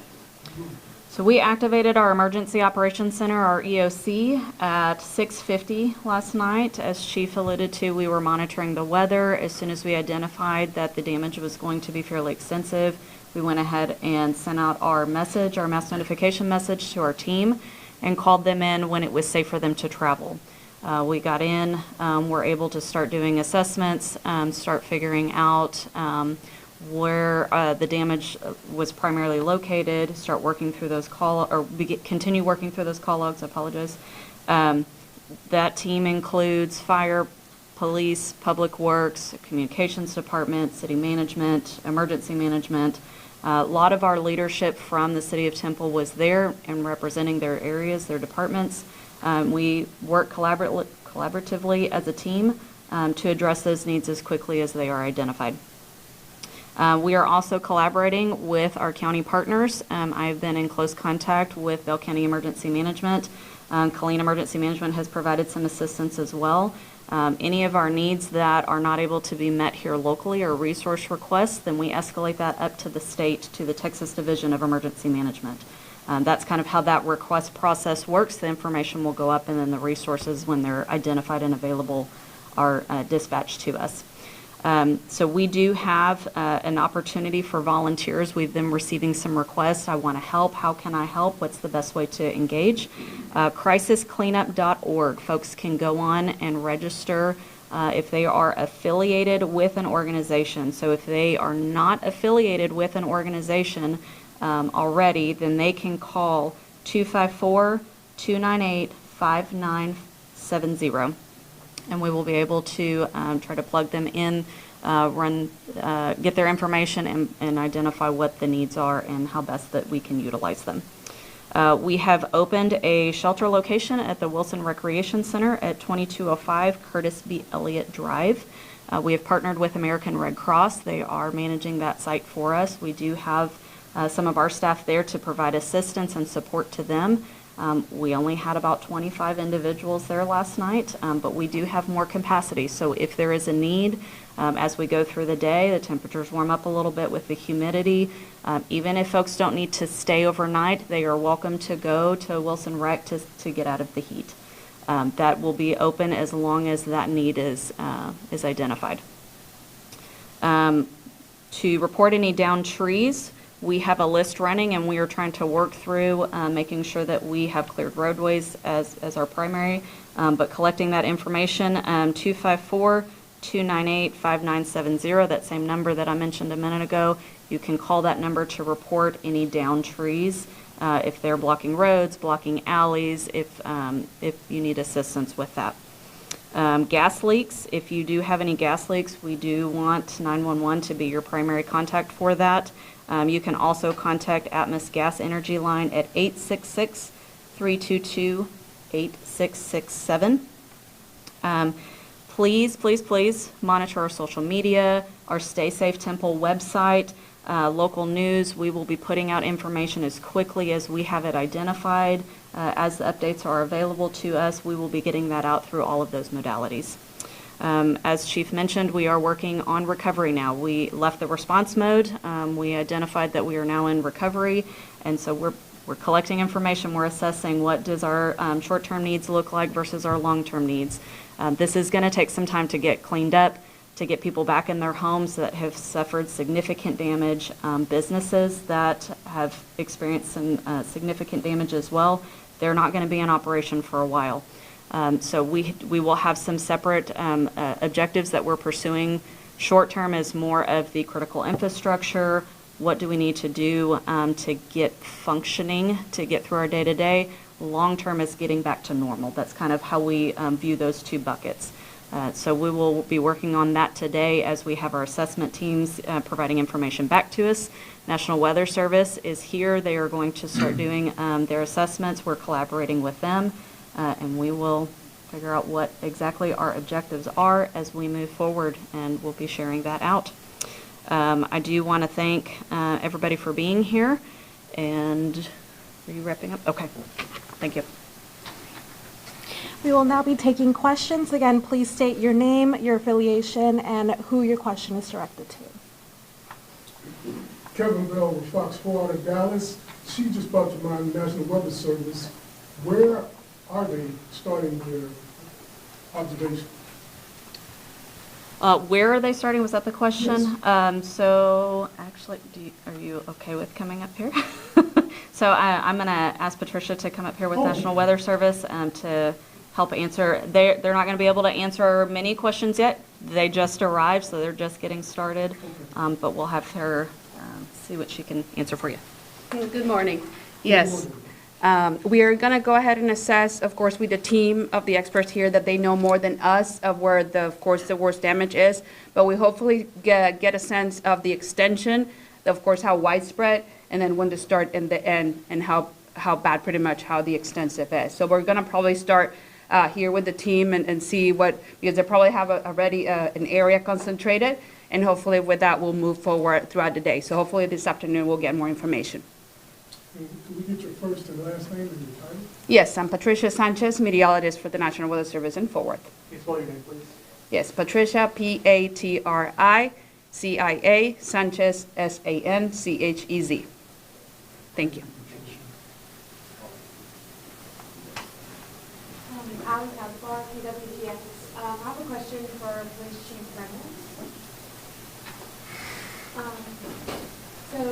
Residents have told us that they're concerned about looting and people breaking into their homes while they're away, their damaged homes while they're away. What would you tell them about that? So I would tell you, as we enter the recovery mode, the unfortunate reality is we will have some folks that try and take advantage of that. So if you see something, I need you to say something. Contact your neighbors. We do have a watch program that you can call in. It'll be a bit challenging throughout this to utilize that. But talk to your neighbors, have them watch your properties. If you see something, say something. Call 911 if you see something suspicious.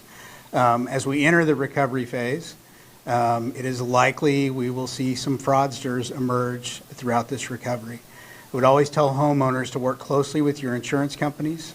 You can always call us, but if something just doesn't feel right, trust your gut instinct. But we're always available to help you and help you navigate that if you need us, so feel free to call us. You're welcome. I think I have a question for Fire Chief Randall. Yes, ma'am. Montreal for the last 24 hours has been. I wanted to ask, where did y'all see a majority of the people that were injured? So I know that they're minorly injured for the most part, but where in town were they? Yeah, so obviously most of it was in West Temple, in the area of the worst damage that we've seen. There were injuries at other areas, obviously, as things fell and were falling after the storm, but a vast majority of those injuries were in West Temple.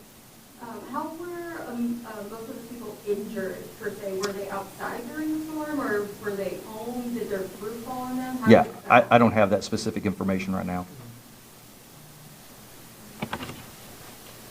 And I'm not sure if this would be a question for you or just in general, but do y'all have an estimate on how many people have been affected by this? How many households just yet? So our best estimate right now, until we get our windshield survey done, is around 500, as I said earlier. It could end up being some more than that. There's a lot of homes out there with very minor damage, just to their roofs or from falling trees or what have you. So I'm sure that number may go up significantly. Major damage is less than that. We're thinking in the 100 to 200 home range, and that's homes and businesses. But right now, it's really hard to put a number on it. We're very preliminary into our damage assessments, and so that's about the best I can do this morning. And then what is the name of the company that y'all will be working with that will help clearing debris? That contractor's name is D&L Services. D&J Enterprises. I'm sorry, not even close. D&J Enterprises. And when they were here last time, they did a great job. They were here quickly, well-equipped, and did the work very efficiently. Can you spell the name for me of the company? D and J, ENTERPRISES, I think. Where's from Alabama are they from? I don't know. Alabama. Mr. Mayor? Yes. Stephenville, Fox 4. Yes, sir. Temple dodged. It could have been a lot worse, could it? It was bad enough, Yeah. for sure. I mean, yes, it could always have been worse. I mean, I've seen video of the tornado and the size of it. And it hit a fairly populated area, you know, and also that's probably most of the newest construction in Temple. So new, well-constructed homes, and many of them were destroyed, and many businesses were destroyed. That was a substantial event, for sure. Mercedes Fernandez again with KSAN. What can you say to people who are still, trying to figure out how to pick up the pieces right now, and it's, again, raining cats and dogs outside? What can you tell those people? I would encourage those folks to, number one, be patient. They're not forgotten about. We have the services available through both equipment and people, and if worse comes to worse, then we've gone to the point of opening a shelter at Wilson Recreation.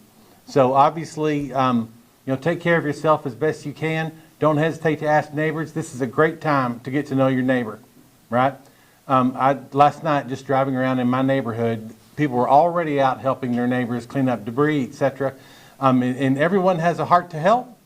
And so I would encourage citizens to not be afraid to ask those people around them for help. Which station was damaged and was any equipment lost? Jonathan?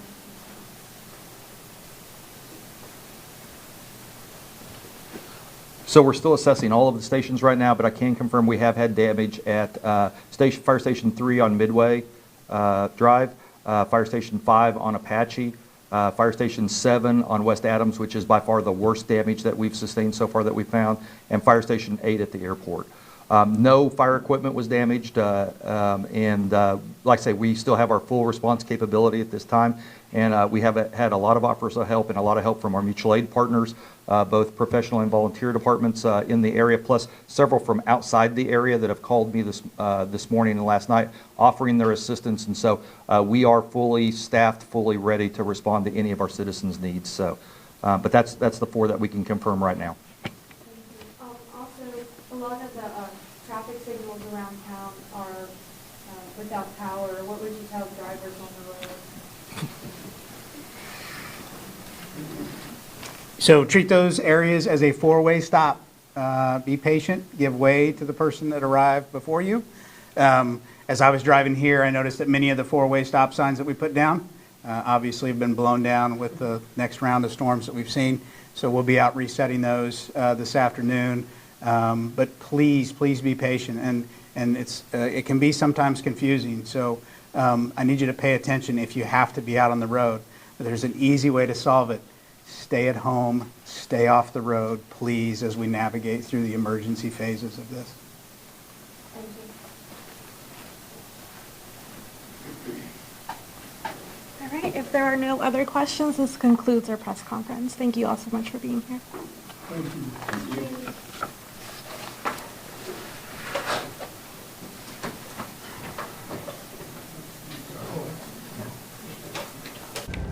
All right, you have been watching the Temple press conference after the tornado that came through last night. I'm Megan Boyd. As we wrap up this coverage, we just want to go back through and give you kind of a recap of everything that we talked about there. The most important thing to let you know of is that there were no fatalities as far as we know so far. That's the biggest message coming out of that press conference just now. Of course, people are just in this next transition area at this point. We know there were 30 minor injuries. The first responders have said that those were minor. A few people took themselves to the hospital. A few were transported by ambulance, but they described the injuries as minor. No serious injuries have been reported. They say crews were working into the night. Overnight, as of course we can understand. They're estimating right now about 500 homes and businesses were damaged in some way. Some of those very significantly damaged, as we have seen from the different videos and images that have come in the last 12 hours. First responders went into at least 100 homes throughout the night, making sure that everybody was okay and accounted for. And again, no fatalities, about 30 minor injuries. Now, the mayor did make a good point there close to the end that this is the newest part of Temple. There are a lot of brand new homes and brand new businesses that have just been built in the last few months, last few years. So it's hard to see for the city, but they were very assuring that Temple's prepared for this kind of disaster and they're going to work together to get through it. I do want to go through just some of the other things that were talked about. Power lines are a big concern. Of course, as we know, thousands of people are without power. And so because of that, there are a lot of down power lines. You never know if those lines are live. They say a line could be fallen down on a fence, a metal fence. If you see anything like that, you should avoid the fence. You should also make sure your pets are avoiding those fences as well. There have been several reports of gas leaks in the area. If you smell gas, you need to call 911 and evacuate your home. Now, 4 fire stations are among those list of 500 that are damaged. We're told that 1 fire station was significantly damaged. That's the Temple Fire Station on West Adams Avenue. However, crews are still working out of those fire stations, and they tell us that no equipment was lost in that damage. Now, around town today, people are going to see D&J Enterprises that's helping the city clear debris. We know in these times there's a lot of scams and a lot of confusion about who's supposed to be where, so we do want to let you know D&J Enterprises is working with the city to clear debris and help in this cleanup effort. Next, I want to talk about Encore. Again, we know about 40,000 people in Temple are without power. Encore at this time is asking people to practice patience. They say that they are dealing with several poles and transmission towers that have been impacted. You can see it on your screen right now, some of those lines that are down. They say some of these lines are requiring complete rebuilds. So as you can understand, that is going to take a significant amount of time. They did not give a time frame on when they're hoping to get the power back on. They just ask people to practice their patience.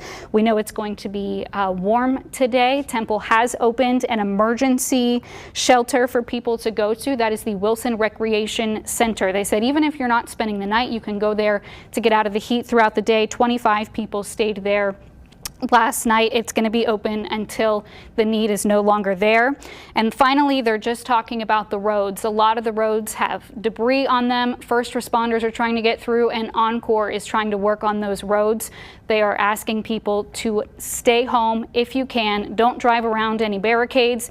They say that a lot of the stop signs, the power is out. They put up four-way stop signs. The traffic lights are out, I should say. They put up the stop signs in those areas that have since blown over in the additional storms that have come through. So be careful if you're on the roads, but the biggest message is to stay home. Want to leave you with this. They are trying to get through today. When they get through today, they can think about getting back to normal. But again, the city of Temple says they are prepared to handle this disaster. As we know, there is more weather that is developing and happening right now. So we do want to send it back over to First Alert meteorologist Sean Bellafiore to bring you the latest with that. Thank you very much, Megan. And in case you kind of halfway tuned in and you missed some of that information, we're working to get all the information up on our website, kwtx.com, on all of the recovery efforts going on across Bell County and especially Temple. Unfortunately, though, we are back again talking about another severe thunderstorm moving into Bell County.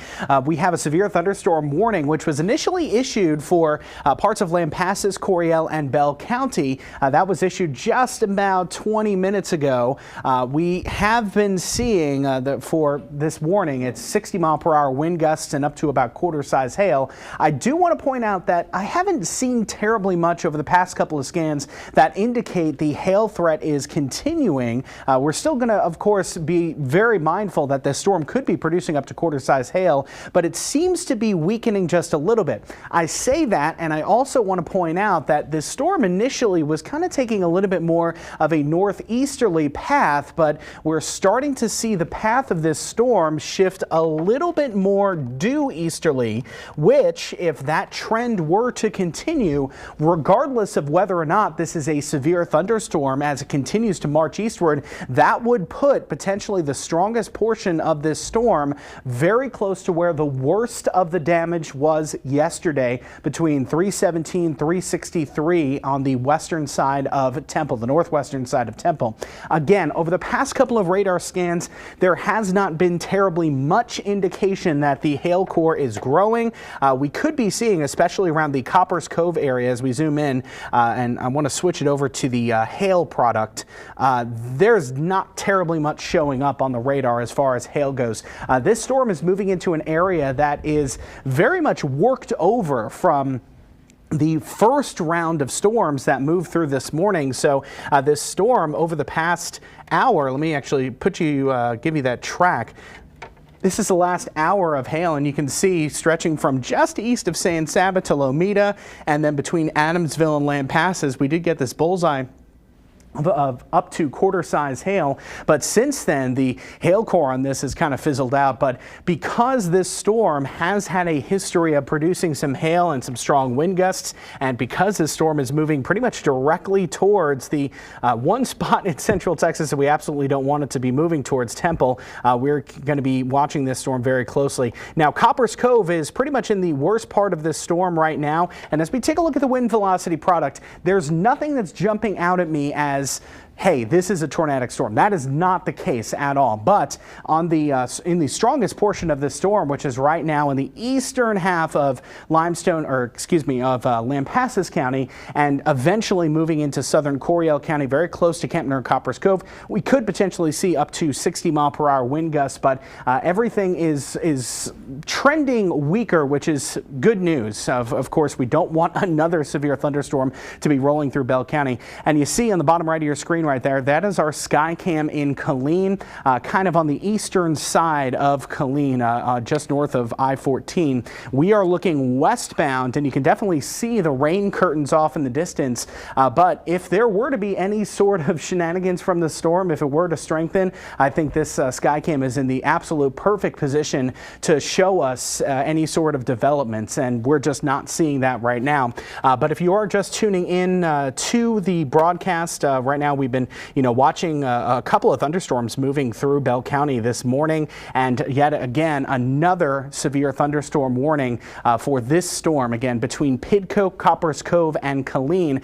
taking a bit more of an easterly jog. But notice how you saw just a few radar scans ago, as we go through the loop, those darker colors, the darker oranges, the reds, and even a few purples scattered in there. That is the indication that there is hail in the system, but over the past couple of scans, we've started to see that go down. Now, there are a couple of spots worth noting that are trying to maybe get their act back together. The storm may be trying to reorganize, but at least at the current time, I don't think it is strengthening, which is good news, and it could continue on a weakening trend.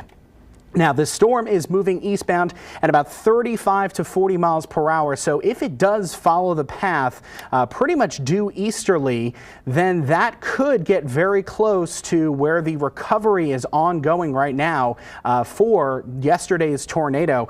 This storm moving its way into Killeen proper just about the next 5 to 10 minutes, at least the outer fringes of this storm. And again, this storm could be trying to reorganize and slow down just a little bit. So these times are very much grain of salt right now. 11:04 Ellison High School, Belora 11:07, Nolanville 11:16, Drawn Miller Airport, which is very close to where that tornado moved through yesterday.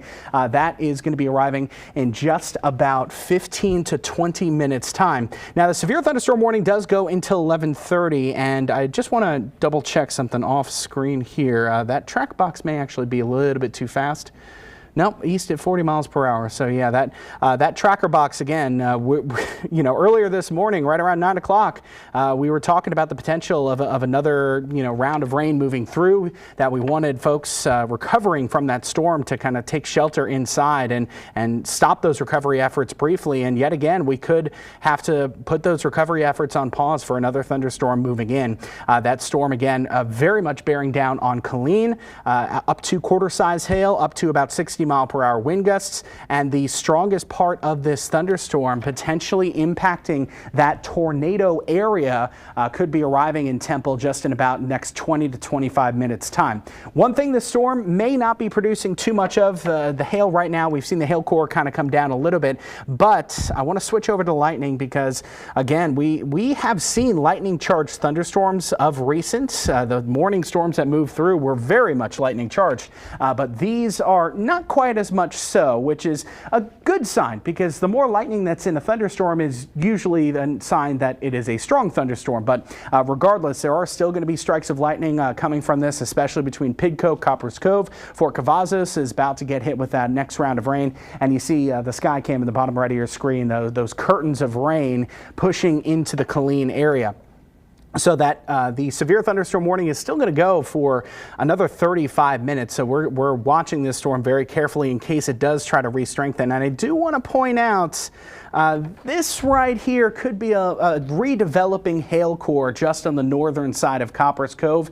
If this were to get going, it could be producing up to quarter-size hail. As of the current time, I really do have my doubts that this hail core is organized enough to be producing anything more than some small pocket change size hail, although there could be a fair amount of hail in this thunderstorm. You see the hail product showing Fort Cavazos, there's Coppers Cove, there's 190. Kempner, not terribly much showing up on radar, which is what we want to see. I do want to zoom it out wide and take a little bit of a different look, taking a look down from space. Now, this thunderstorm that's moving its way through right here, this is Coppers Cove. Oh, there you go, right there. That in Coppers Cove, that is where the updraft of the thunderstorm is. That is where we have warm and humid air moving in, but there isn't much of a sign on the satellites that is ongoing. Whenever we see a hail core develop, or in any case a significant thunderstorm develop, we're looking for those darker, brighter colors, the oranges and the reds. It's kind of usually a bullseye of, hey, this storm is continuing to grow higher and higher in the atmosphere. We saw that briefly, but that inflow, the updraft of this thunderstorm, looks like it's been cut off just a little bit. So good news is that the signs of slow weakening with this thunderstorm are still showing up. But again, because this is moving right towards the Temple area, it is definitely one to watch. And even if this thunderstorm is not severe or continues to weaken, that is going to be another round of rain pushing right through the recovery area on the western and northwestern side of Temple. A couple of other thunderstorms have been trying to get going on the western side of this, west of Highway 281. You can see those pockets of heavy rain, and these hail cores are trying to get going. No organized thunderstorm has been able to get going. It looks like there's a very weak boundary that's very close to Highway 277 that is allowing these thunderstorms to just continue to go. It's kind of like a conveyor belt almost of thunderstorm activity, but nothing so far breaking away from that and staying organized. Time right now is 10:58. We're going to get you back to regular programming in the next 2 minutes. So just a quick recap if you're just joining us, getting ready for, I guess it's Young and the Restless coming up next. There you go. So severe thunderstorm warning for Bell County and Coryell County. That goes until 11:30. Possibility is there for 60-mile-per-hour wind gusts, quarter size or 1-inch size hail. This storm looked a whole lot better probably a good 15 or 20 minutes ago, but we want to respect the power of nature, especially with all the damage that has been done recently. This storm, as it slides its way eastward at about 35 to 40 miles per hour, will come very close to where the worst of the damage was yesterday from yesterday's tornado. That is, of course, on the western and northwestern side of Temple. We're hoping that this thunderstorm doesn't continue to strengthen anymore as it pushes its way eastward, but it very well could. We still have a very supercharged atmosphere, and storm chances are going to stay elevated as we move through the afternoon and into the evening hours. This is the arrival time for those thunderstorms. 11:06 bearing down on Killeen, 11:15 for Harker Heights, Moody at 11:15, although Moody is on the northern side of the storm away from the worst of it. And if it were to continue kind of on this easterly path, it would come very close to the Temple, Belton areas, probably in just about 30 minutes time, although we would start to see some impacts to that recovery zone coming up, I would say, within about the next 15 minutes with rain and potentially some breezy winds starting. As we zoom it out wide, just a quick overview as to what's going on across central Texas. That's the only big thunderstorm that we have ongoing right now. We have another thunderstorm moving its way from Robertson into Leon County. That is pulling away, and we are going to have to keep a very close watch on these thunderstorms in San Saba and Mills County. Stay with News 10. We'll have continuing updates as we push our way through this first alert weather day. Of course, you can go to our website, kwtx.com, for the latest, and be sure to join us in an hour's time. Midday with Julie will have all the latest weather updates for you. Stay tuned.